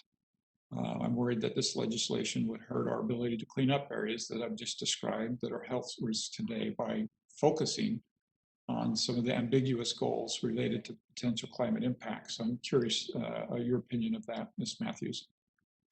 Thank you. Section 631, there's been a lot of talk about how important it is to prioritize the climate change impacts at Superfund sites. But Section 631 doesn't do that. It provides a fiscal program for operating sites to not become Superfund sites.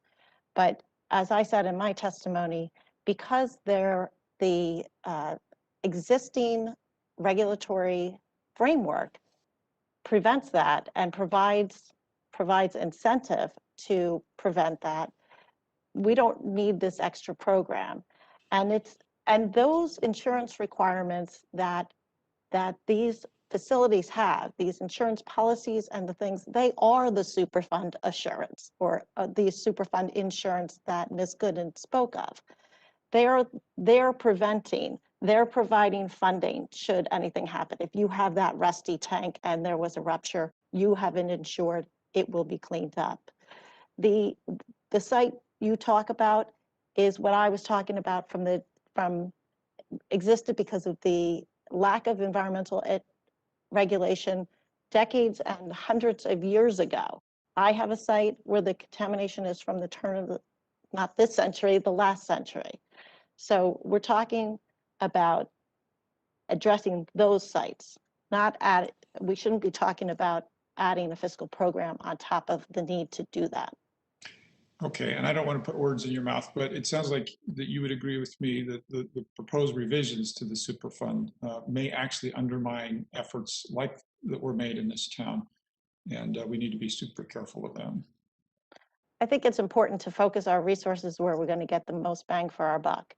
And especially where there are limited resources, to have a program that's going to be very expensive is not going to serve us in getting these sites, including sites subject to climate change, off of the list and cleaned up. All right, Mr. Chairman, I've used my time. Thank you very much. I yield my time. You're welcome. The gentleman yields back. The chair now recognizes the gentlelady from New York, Representative Clark, who is our most recent former vice chair of the full Committee on Energy and Commerce. So Representative Clark, voice of Brooklyn, you're recognized for 5 minutes. I thank the chairman, Mr. Tonko, and our ranking member, Mr. McKinley, for convening on our nation's Superfund crisis. And let me also thank our witnesses for your testimony. We know the impacts of climate change are already here, and they're being felt most profoundly by our underserved and disadvantaged communities. I believe that it is our federal government's duty to tackle climate change and protect our communities. And that is why I recently introduced the FEMA Climate Change Preparedness Act, which would ensure that FEMA and our entire emergency management community are equipped to prepare for and respond to the impacts of climate change. Our committee's legislation and the proposals that we are discussing today fall under the same exact premise: safeguarding our communities from the impacts of climate change. Right next to my district in Brooklyn is a 1.8 mile long former industrial waterway called the Gowanus Canal, which also happens to be one of the most polluted Superfund sites in the nation. It contains more than a dozen individual contaminants, and cleanup costs are estimated to be over $1 billion. That's billion, not million. 8 years ago, during Superstorm Sandy, the Gowanus Canal flooded, sending contaminated water into the streets and people's homes. Mr. Gomez, my question is for you.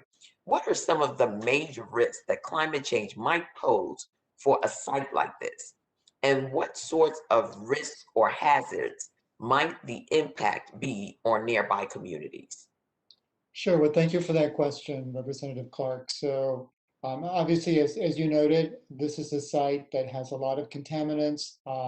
And during Superstorm Sandy, it was flooded, dispersing those contaminants in the neighborhood. You've also heard the case from some of us already, Hurricane Harvey in Houston affecting the San Jacinto River waste pit site. So yes, these are very real occurrences that do have an impact on the community. And, you know, really the focus is on each site, right? Because each site is different. Each site may have particular contaminants. Each site may just be containing the waste, which may be at risk if it's flooded or if there is a wildfire nearby. So there are real risks here that are associated. And our work was meant to be, again, a screening to let EPA and others know, hey, here are sites that may be affected, right? And we should pay attention to them. And how would our committee's legislation address these types of risks at Superfund sites across the nation? So, I mean, there are a variety of provisions that have been discussed, and one was focusing on federal facilities and making sure that those federal facilities are also addressed to see if they are affected by climate change. In our study, we didn't look at federal facilities. We only looked at non-federal facilities. So those federal facilities, those facilities that are owned by DOD, DOE, those are the ones that perhaps require a look to see if those are at risk as well from the impacts of climate change. Very well. And of course, climate change isn't only a threat to existing Superfund sites, it also has very real potential to create new Superfund contamination by damaging or disrupting a wide variety of facilities. Consider the impacts of extreme weather and sea level rise that we've already seen are on critical infrastructure, and the fact that climate change is making storms, wildfires, floods, and other natural disasters more common and intense. Ms. Gooden, our Clean Future Act would require that certain classes of facilities maintain evidence of financial assurance consistent with the risks posed by climate change. How might this help to prevent new Superfund sites from being created in and around my district due to the effects of climate change, such as the next Superstorm Sandy? Well, Representative, I think one of the important things that Section 631 does is direct that the amount of financial assurance be tied to the use of best practices. And so I think where an insurance requirement comes with a requirement to take care, to put preventative measures in place, then I think that can really prevent the next release and the next release due to climate. As the chairman mentioned, an ounce of prevention is certainly worth a pound of cure here. Very well. Mr. Chairman, I yield back, and I thank our witnesses once again.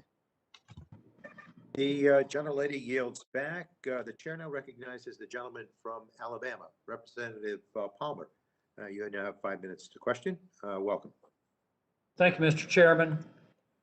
Ms. Matthews, in your testimony, you state that while legacy contamination is still being identified, there are a few sites are being created today by today's industrial operations. Can you speak more to how the businesses are operating in an environmentally responsible manner? And more importantly, do they need the Clean Future Act to pass for them to take responsible steps to protect the environment? They do not. The industry is subject to a very pervasive and wide network of environmental regulations. So their tanks are monitored or regulated.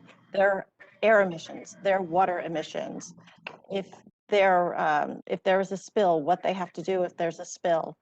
If they generate hazardous waste, what happens to the hazardous waste, how it's handled on site, where it goes, how it's handled while it's transported. What happens is that all of the waste and the emissions that a facility creates are already subject to regulation.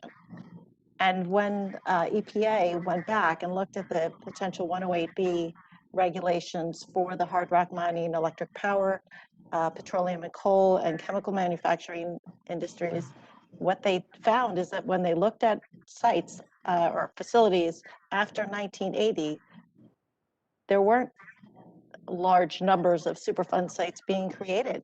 I thought that might be the case. Prior to running a think tank, I worked for two international engineering companies, one of which was focused on environmental systems, and there's an enormous amount that's invested into protecting the environment by industrial companies. And the engineering company that I worked for, actually two of them, but one in particular, designed those systems. I want to ask you, you mentioned that the financial responsibility policies called for in Section 631 could have a very burdensome annual economic requirement. And what do you mean when you say the cost would be staggeringly high? When I have a follow-up to that, if you can be brief. I will. When EPA looked at the 108B hard rock mining, and they were considering it. They estimated for just the hard rock mining sector that the annual financial assurance requirements would be $111 million to $171 million annually, and that over 34 years that they would need to assure $7.1 billion. They come at, this is a real cost.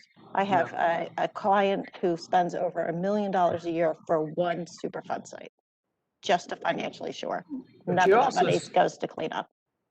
You also mentioned that these changes could lead facilities to move operations elsewhere. Do you mean overseas, or do you mean to other parts of the country? You know, these are businesses, they're trying to make money. So if you have this large cost that's associated with simply your location, if that can be moved somewhere else, that would have to be a factor in your business decision. So if we're talking about a mining operation, we've already pretty much driven our rare earth metals mining out of the country. We've driven the refinement of those metals for production for the critical microchips and other things that we need. We couldn't even have this Webex hearing using our laptops and other communications devices without rare earth metals. So if we drive those operations offshore, which they pretty much are, we get 100% of our rare earth metals offshore, 80% of them come from China. Wouldn't you agree that that impacts our national security? Well, I'm certainly no expert on that, but that does sound reasonable to me. It also impacts our economy and the ability to provide jobs for a lot of people who are suffering economic injustice and energy injustice, and they don't have access to these good paying jobs. Would you agree that also occurs when we impose these staggeringly high costs on these companies? They're not able to provide jobs. Yes, I agree. Thank you. I thank you for your testimony. Now yield back. The gentleman yields back. The chair now recognizes the representative from California. The gentleman from California, Representative Peters, you're recognized for 5 minutes, and thank you for your input on the subcommittee routinely. Thank you so much, Mr. Chairman. And it reminds me that when I was first a lawyer, I worked on Superfund cleanups in the Midwest. And so this law has come a long way, and it's made a big impact through the concept of making the polluter pay, which I think has given incentives to companies to really mind their business better than they did before. I think we should apply that principle, by the way, as an aside, to other environmental challenges like putting a price on carbon to address climate change. I note also that with respect to climate change, the threat of wildfires is real and growing in California and in my district. Ordinary homeowners are working to adapt to the threat and reduce their risk.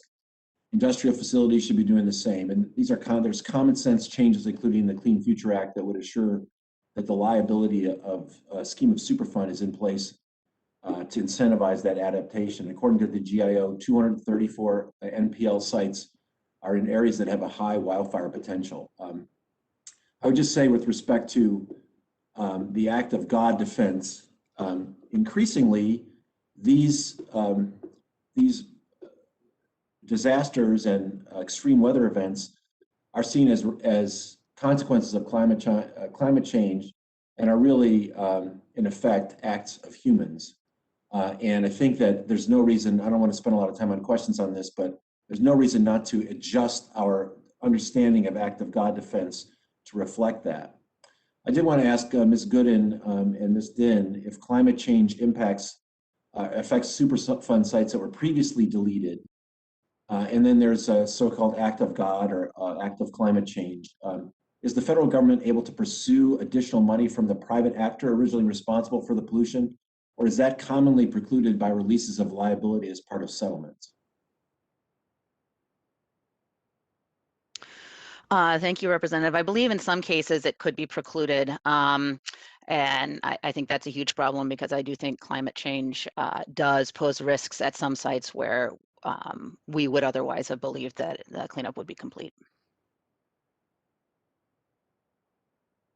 Well, typically, I think that's the way the settlements work. They incorporate a release of liability, and I think that's that's why we're gonna have to look for other income, and I assume it's gonna be some sort of federal appropriation. I'd ask Mr. Gomez, how would you use health risk, site-specific health risk assessment to prioritize these sites for cleanup? And is there a role for that? How would that work? Right, so the regional offices, as you know, are the ones responsible for these sites, and each office has a remedial project manager. So they are looking at the specific characteristics of that site, doing their risk assessments, but really also incorporating information about that site and the potential risks that are associated with it. Now, what I would also like to point out is, even the climate change effects that we use, they're about current and past hazards. There are really no national data sets about future hazards. So just in the example you used with wildfire risk in California, those are current risks. They're not incorporating information on future fire risks because that information doesn't exist at a national level, but there may be some local places and regional places that have some local data that may get at that. It's very important to answer your question originally. Mr. Gomez, what's the type and scale of resources that EPA needs to meet the 10-year target included in Section 636 of the Clean Future Act? That's a really good question and a really big question. I'm not sure that I have an answer to that because we've been discussing, these are the federal sites, I presume, the federal facilities, which have lots of contamination. We've been at it for a while. So, and we have teams at GAO that do work looking, for example, at cleanups at DOE, Department of Energy, Department of Defense. So it's just a big challenge for the federal government. And huge environmental liabilities, as you know, as well. Yeah, I mean, I think it's sort of a fundamental question too, because we have to decide, what we're going to plan for here. So I don't know if there's a way you could think about that or send us to the right people or respond in writing. How much money are we going to need, and how are we going to prioritize the sites that need to be cleaned up? It seems to me that site-specific health risk assessments would be a useful tool for that. That's just logical to me, but whether that information is available or how reliable those are, I don't know. But I think at least knowing what the size of the problem is from a monetary standpoint is important for us. We have that time, Mr. Chairman. I yield back. The gentleman yields back. The chair now recognizes the gentleman from Texas, Representative Crenshaw. Good to have you join us, and you're recognized for 5 minutes, please. Great to be with you all, and thank you for this important topic. Ms. Matthews, I'd like to start with you. I guess I'll say first, always good to start where we agree. We agree that Superfund sites are a problem, and we want to see them cleaned up in the most efficient and cost-effective way possible. We do believe that if somebody polluted, that they should pay. I think there's broad agreement on that. Under the Trump EPA, there was a record number of Superfund site cleanups, and we should be proud of that record, and we should certainly continue on with that record. Then there's other proposed solutions. Now, the solutions we're talking about today don't seem to have anything to do with cleanup of Superfund sites. They have everything to do with an attempt to punish companies, an industry that has done nothing wrong, and under the guise of potentially preventing more cleanup sites. Okay, so that's what we're talking about. We're taking extraordinary measures to do so. So this bill says that the EPA administrator is now in charge of saying who is required to purchase a certain cleanup insurance policy, what the policy is ultimately required to cover, how much the policy is ultimately required to cover, and how a company might lower their rate if they pay a user fee. Ms. Matthews, is that correct? That's a fair, yes, I agree. Okay, and what happens if an insurance company can't stay in business setting the rates required by the federal government? That was something that was brought up in connection with the 108B regulations, is that the EPA itself acknowledged in their market capacity study that the instruments, the availability of the instruments really couldn't be predicted. Yeah, and we've spoken with insurance industry about this, and I'd like to submit this letter for the record. In plain language, they simply state this would not be workable. So the unintended consequence of this legislation could potentially be insurance companies just can't provide the broad insurance that the EPA would demand, and certainly not at the rates that they're demanding. Would that be a fair characterization?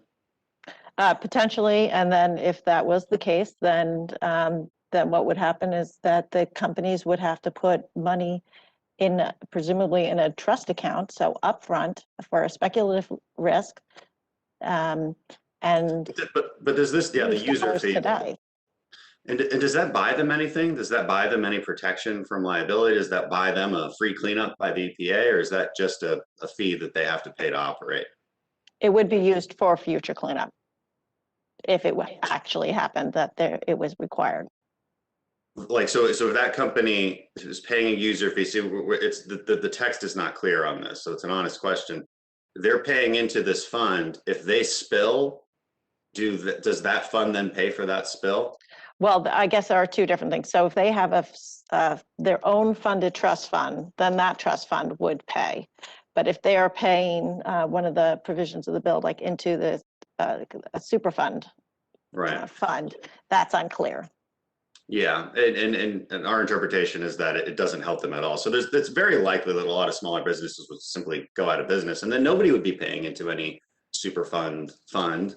The insurance companies wouldn't be able to handle it. So the unintended consequence of this seems to me to be that there's not enough money to now do these cleanups, and that's what we have to think about when we exert an excessive amount of control over this. The other question I have in my remaining time is, look, when I look at policymaking, I look at it as trade-offs. And we need to understand the problem before proposing dramatic solutions. And this is indeed a dramatic solution for the reasons I laid out. It could completely undermine the insurance market and put a lot of this industry completely out of business. And if you want a quick note of what that might look like, just look at the East Coast when a pipeline goes down. I don't think America's ready for that. So one question I have, Ms. Matthews, is what is the nature of the problem? It's clearly a problem with legacy Superfund sites. How many new Superfund sites are popping up every year? Are they on the decline? Are they on the incline? How should we be looking at this problem? Yeah, even new Superfund sites are generally legacy sites. That there aren't a ton of Superfund sites that come along from operations that happen today. That because of this pervasive regulatory scheme that I've spoken about before, we've addressed that issue, and even the new sites are legacy sites. That's great to hear. And so it seems to me that we're proposing an excessive solution for a problem that may have already been solved, which concerns me a great deal when it comes to policymaking. I've run out of time. Thank you, Mr. Chairman. I yield back. The gentleman yields back. The chair now recognizes the gentleman from California, Dr. Ruiz, our representative from California. You're recognized for 5 minutes, please. Thank you, Mr. Chairman, for holding this hearing today. The purpose of the Superfund program is to clean up some of the most hazardous and contaminated sites in our nation that remain a threat to the public's health. Many of these sites, both directly and indirectly, affect Native American tribes or their land. According to the EPA, over 300,000 American Indians, roughly 12% of the Native population, live within 3 miles of a Superfund site. Let that sink in. 12% of Native Americans in our country live within 3 miles of some of the most hazardous and contaminated sites in our nation. This proximity to Superfunds can affect tribes in a variety of ways. For example, in upstate New York, the St. Regis Mohawk tribe has been dealing with the effects of chemical pollution from an aluminum plant since 1954. This pollution has poisoned the St. Lawrence River, where the tribe has fishing rights. In Arizona, the Navajo Nation has seen their lands contaminated by uranium mining that was used to support our nation's nuclear ambitions. In 2019, the GAO completed a study at the request of Chairman Pallone, myself, and other members to review Superfund sites that affect tribes and tribal interests. Specifically, the report looked at tribal consultation practices and whether EPA was fulfilling the U.S. government's trust responsibility and considering the unique needs of tribes in Superfund programs. My first question goes to Mr. Gomez. Can you briefly describe EPA's findings and recommendations from this report? Sure. Thank you, Congressman Reese. So as you noted, we did a report looking specifically at Superfund sites that were on or near tribal lands. And there were basic questions, how many Superfund sites are there? EPA didn't really have good, accurate information, so we had to work with them to figure out how many sites there were. And what we found with EPA, there were 88 Superfund sites that were on or near tribal lands. Also, EPA had difficulty documenting when they were doing consultation with tribes, so we made a recommendation that they should do a better job documenting that. And so those were the kinds of findings that we found. Now, since the report we issued, EPA has taken action on a lot of those areas. And as you noted, the Superfund sites in particular, affect tribal communities in different ways because they may be requiring to fish at a stream or a lake that may be potentially contaminated, and that's their subsistence, right?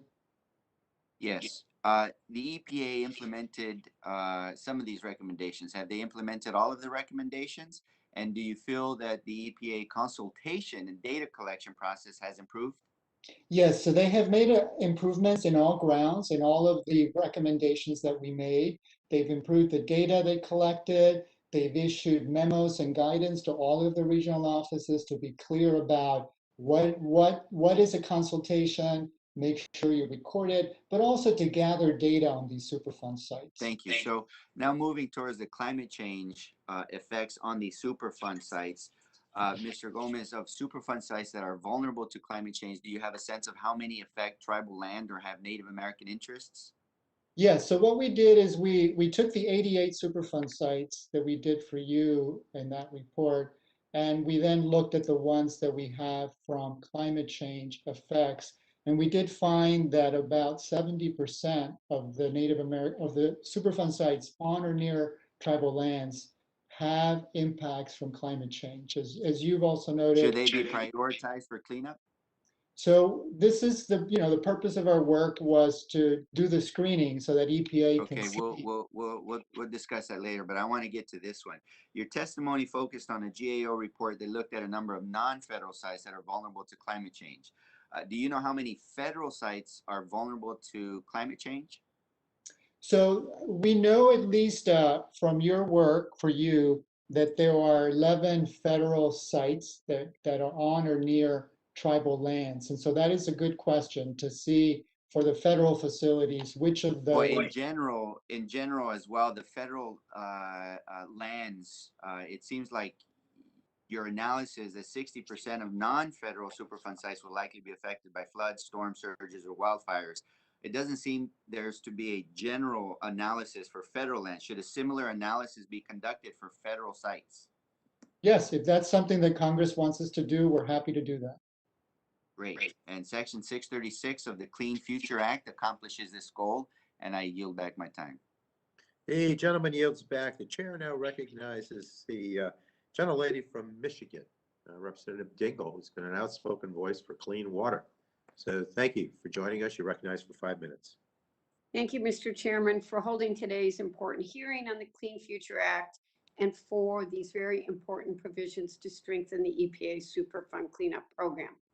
Climate change and extreme weather events that it's been bringing, flooding, wildfires, storm surges, and sea level rising is exasperating our ability to clean up toxic Superfund sites.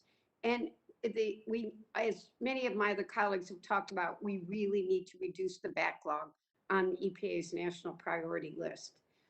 Since the 1980s, the Superfund program has proven its ability to transform communities through a simple tenet.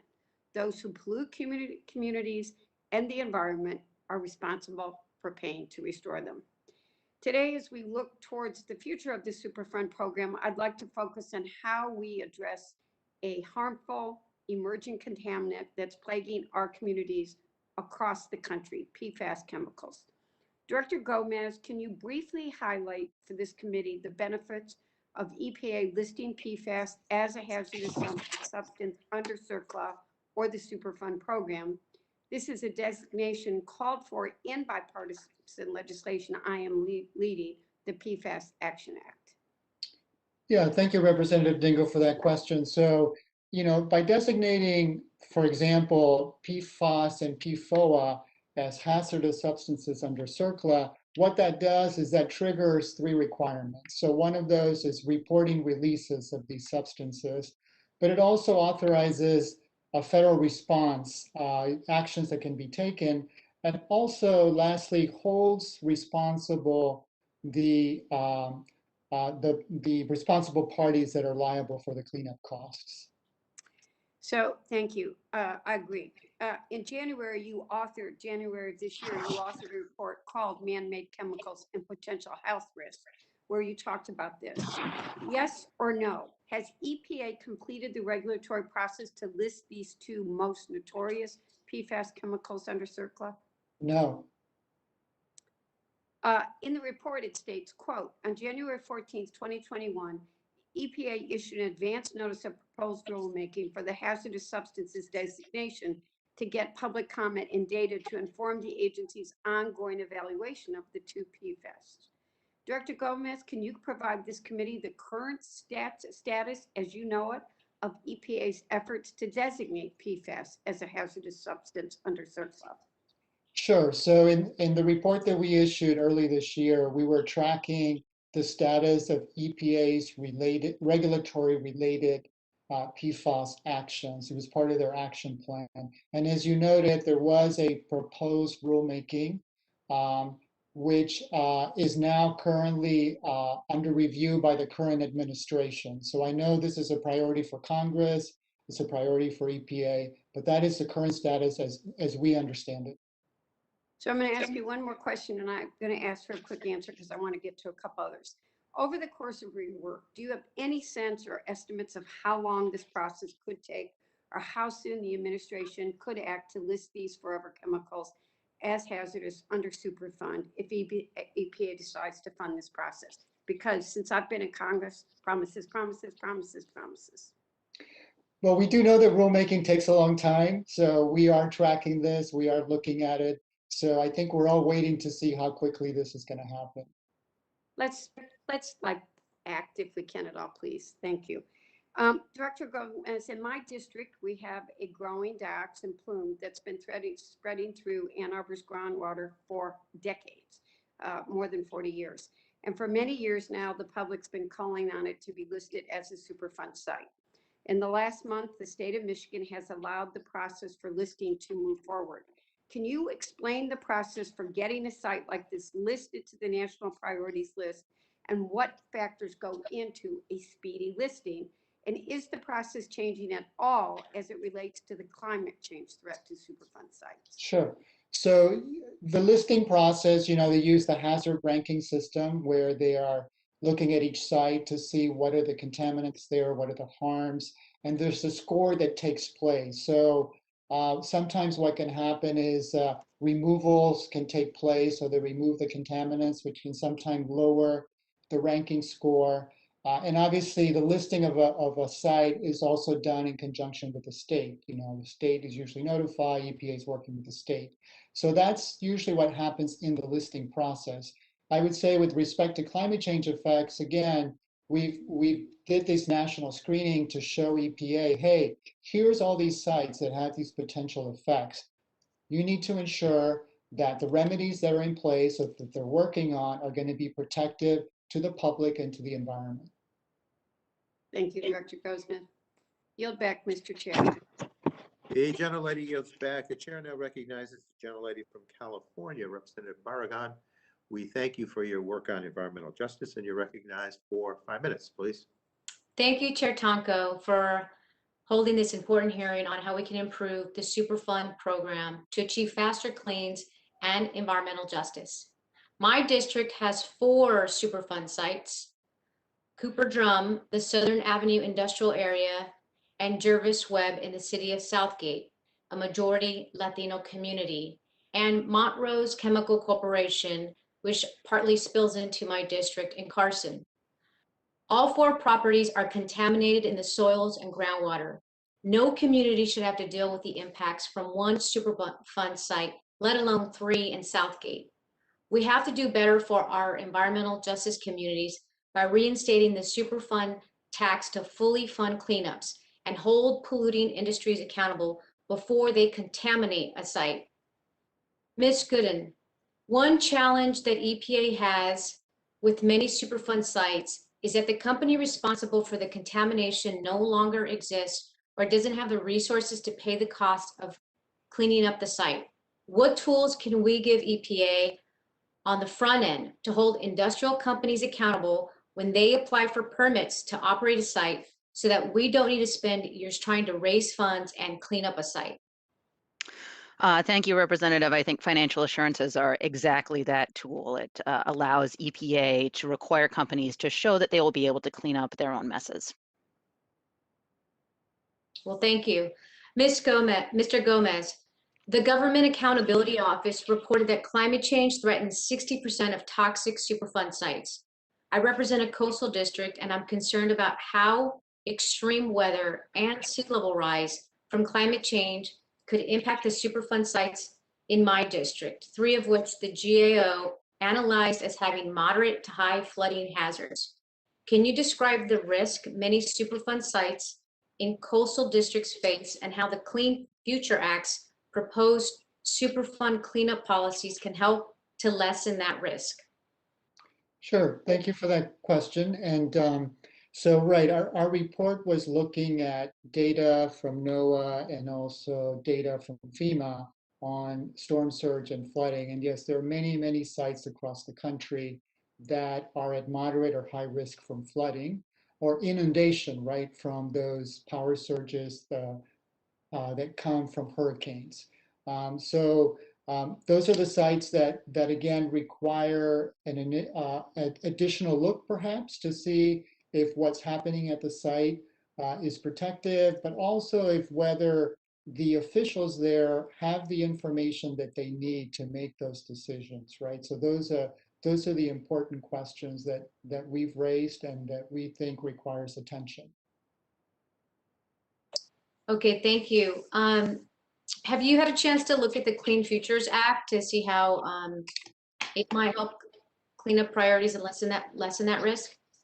So we've looked at areas that relate to the work that we've done. So if it's work that we've done on financial assurances, if it's work that we've done on different aspects of it, that's where we comment. But in general, we don't comment in general on general bills unless you have a specific question about an area that relates to work that we've done. Perhaps we've made recommendations to the agencies.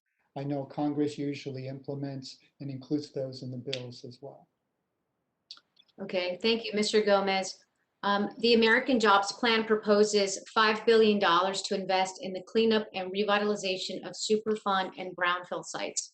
Given all of the cleanup needs with existing Superfund sites and the list of potential sites on the national priorities list, is this enough funding, or do we need to push for a greater investment in Superfund cleanup? I'm sorry, was that a question for me or was that to the panelists? That was to you, Mr. Gomez. Yeah, so in general, like I said, we wouldn't comment on necessarily whether this is enough resources or not. We have reported, for example, on the resources that the Superfund program has had over time. There was a report we did a number of years ago looking at appropriations and expenditures. Those have gone down over time. Well, Mr. Gomez, let me ask a different question then. Would $5 billion be enough to get to all the Superfund sites on the national priorities list? I mean, I think that's a really good question. We haven't looked to see what are the current estimates, right, to clean up the sites. I think you've heard from other folks that to clean up one site, for example, can be hundreds of millions of dollars. So, and then the federal facilities cost a lot more money. So maybe the answer is there. Okay. Thank you, Mr. Gomez. My time has expired. I yield back. The gentlelady yields back. The chair now recognizes the representative from Delaware, the voice for water infrastructure and very active with the subcommittee. Representative Blunt Rochester, you're recognized for 5 minutes, please. Thank you, Chairman Tonko, for calling this important hearing and for your leadership. And also, it's good to be with Ranking Member McKinley. And thank you to the witnesses for your testimony today. Sites managed under the Superfund program are our country's most contaminated and hazardous sites. From oil refineries to abandoned mines to nuclear waste sites, these sites pose an ongoing risk to human health and the environment. Over 72 million Americans live near a Superfund site, and the historic placement of public housing in communities near hazardous facilities and the practice of building new polluting facilities in low-wealth neighborhoods have created a disproportionate environmental burden on our communities of color and low-income communities. Protecting these communities requires preventing toxic releases from facilities in the future and addressing the contamination that has already occurred. We need to make sure that our policies moving forward are inclusive of the communities most impacted and look to prevent future exposures and releases instead of cleaning them up. And I think that the Superfund resiliency and cleanup measures outlined in the Clean Future Act would do just that. Ms. Den, how are the communities you work with dealing with the combined crises of environmental injustice and climate change? Well, it is a big challenge that we have here because we are continually under threat of severe flooding as well as hurricanes on the Gulf Coast. And the fact that these sites are still in their community are just a constant sense of worry and stress for community members, because it's like a ticking time bomb in some of their neighborhoods as what the potential impacts could be in an extreme weather event. And as you know, we just went through an extreme power outage as well in Houston. And there just seemed to be an overwhelming awareness and as well as stress related to having to respond continually to these ongoing threats on top of a pandemic.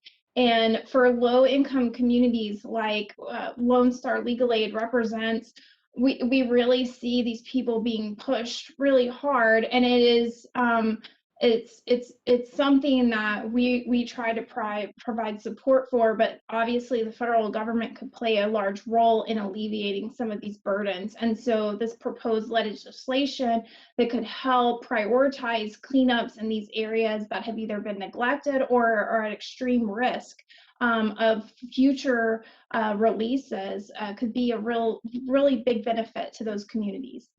And are the industries, the polluting industries, doing enough to safeguard their facilities and the surrounding communities against climate change?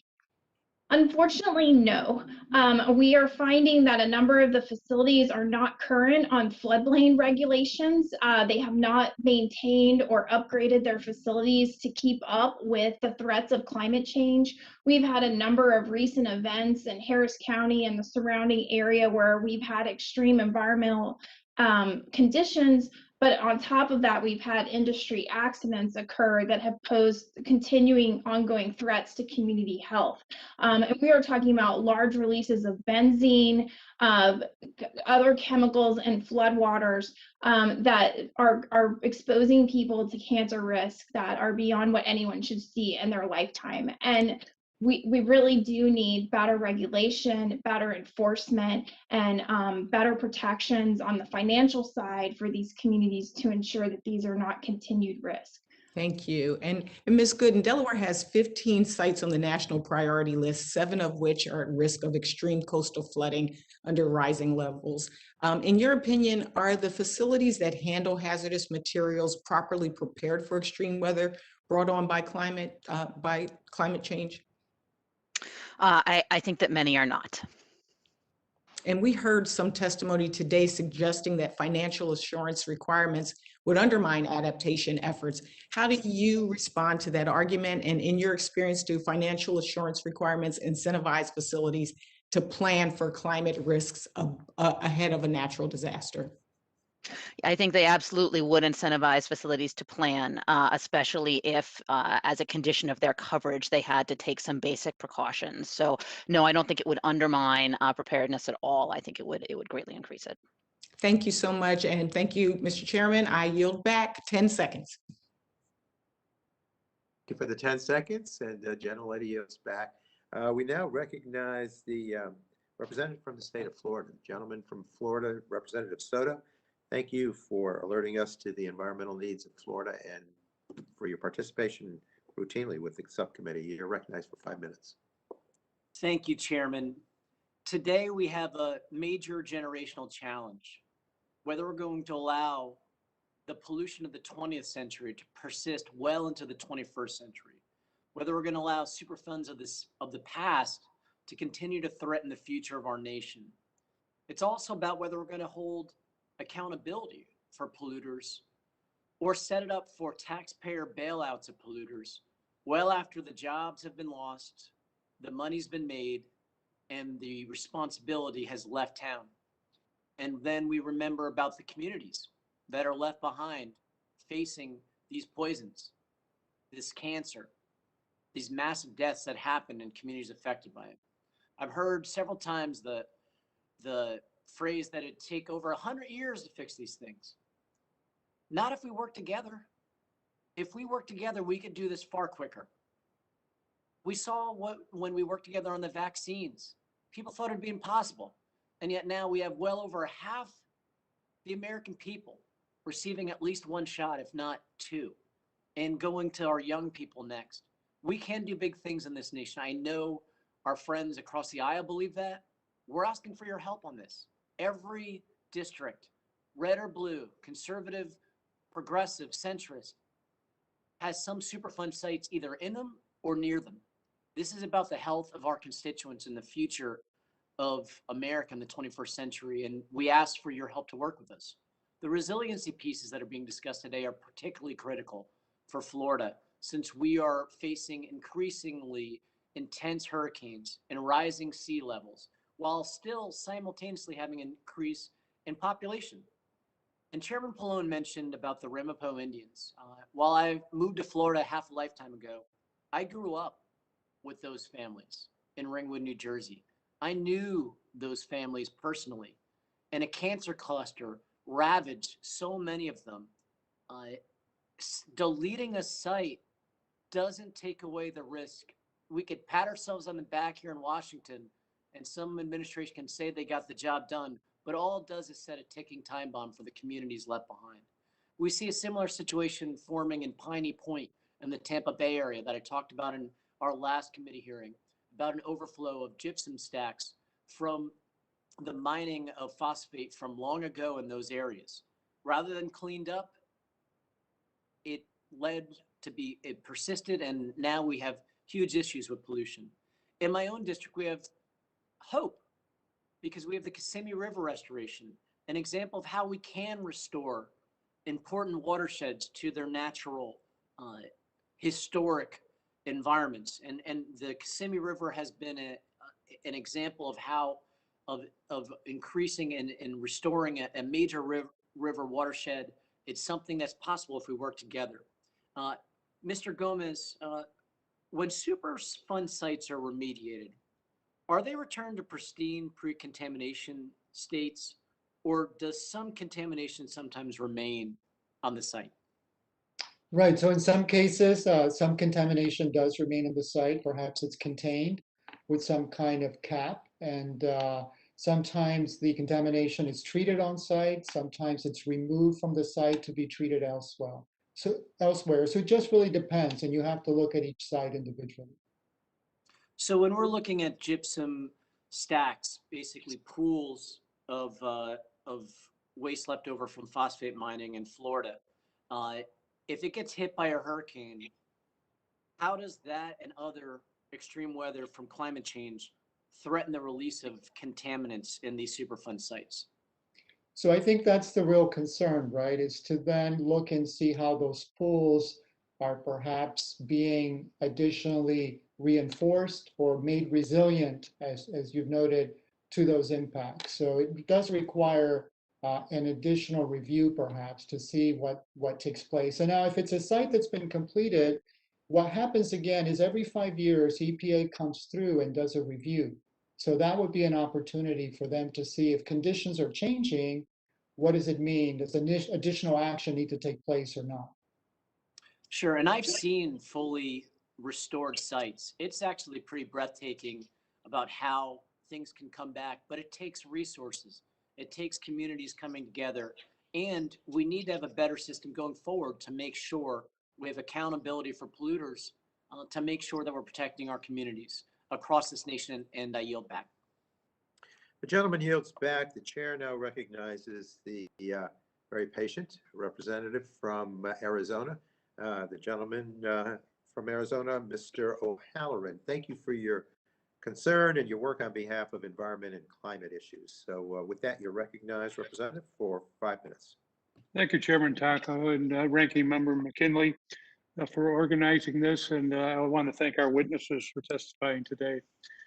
In Arizona, the 2020 wildfire season saw over 2,500 wildfires burn nearly 1 million acres of state, federal, and tribal lands.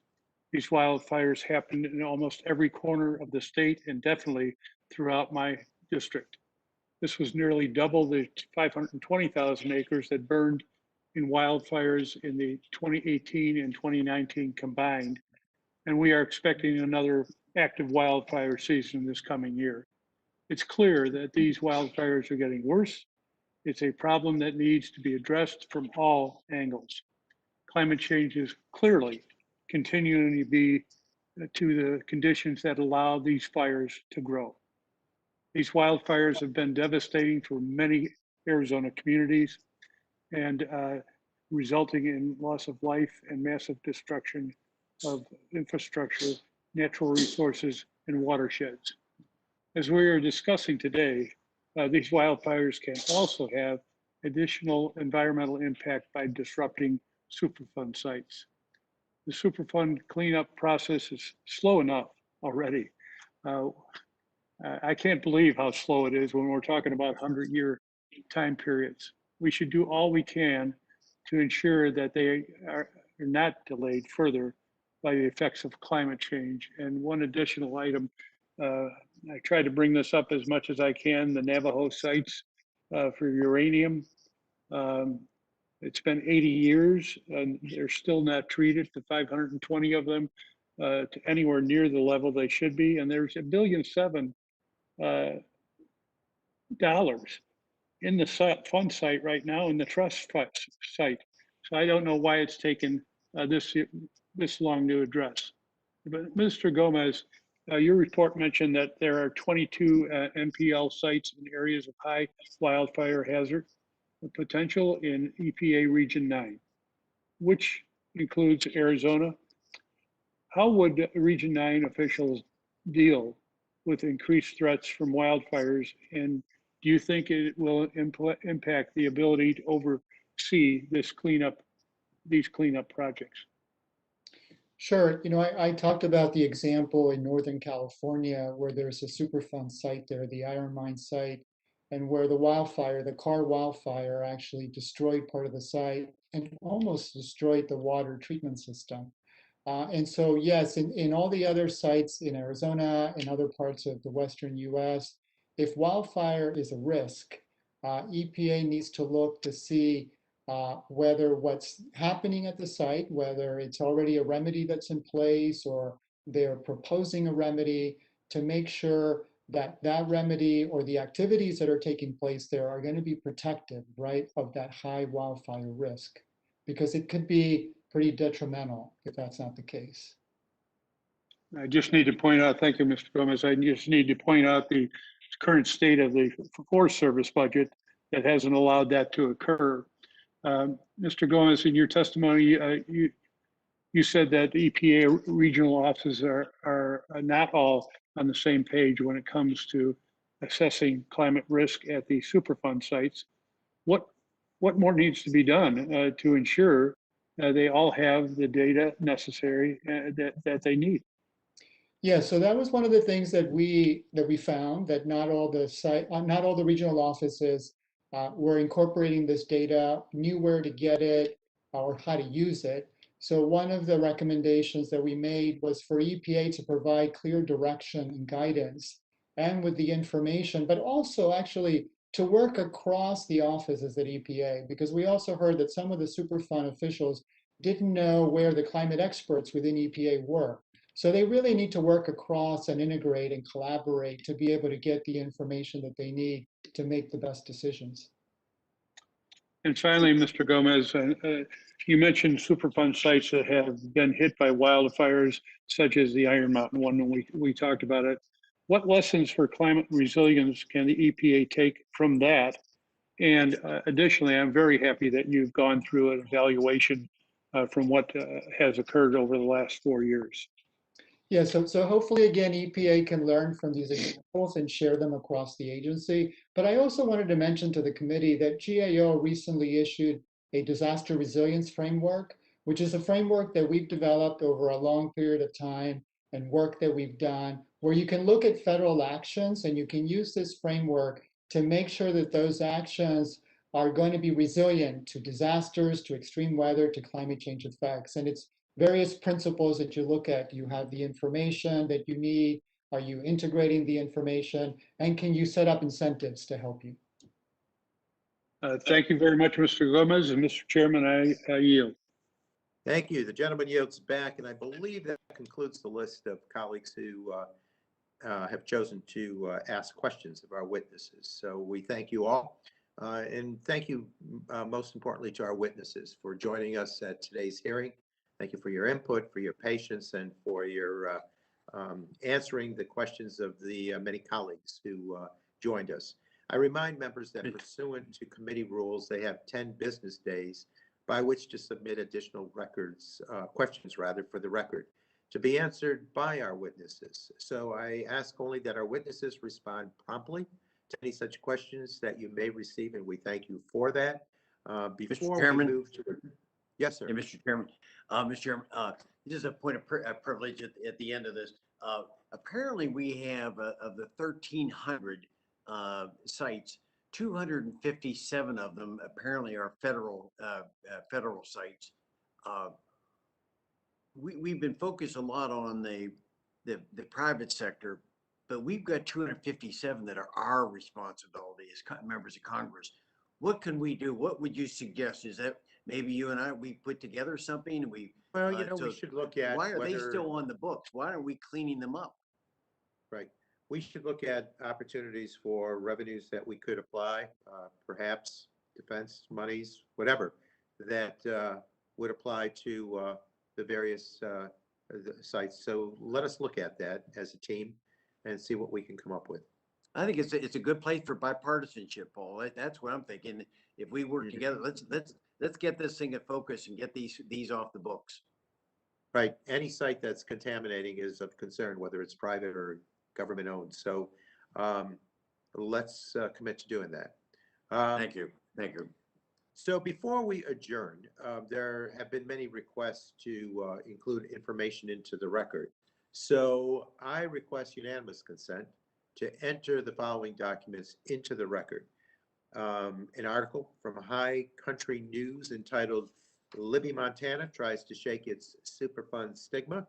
A fact sheet from the National Mining Association entitled Common Sense Regulation that recognizes existing state and federal protections.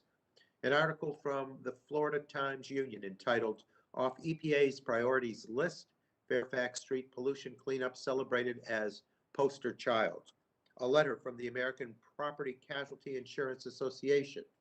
An article from the Montana Standard entitled Economic Outlook, a look at Superfund economics in Anaconda and Butte. A report from the EPA Superfund Task Force entitled Making Decisions and Making a Difference in Superfund. A report from the EPA entitled EPA Year in Review 2020, pages 28 through 32. A 2019 petition for review of final action by the EPA, Idaho Conservation League versus Andrew Wheeler, Administrator of the U.S. Environmental Protection Agency and the U.S. Environmental Protection Agency. A report from the EPA entitled Superfund Fiscal Year 2019 Annual Accomplishments Report. Are there any objections? Hearing none, without objection, so ordered. And with that, I again thank our witnesses for enduring here today. Thank you for your appearance and for your input. And at this time, the subcommittee stands adjourned.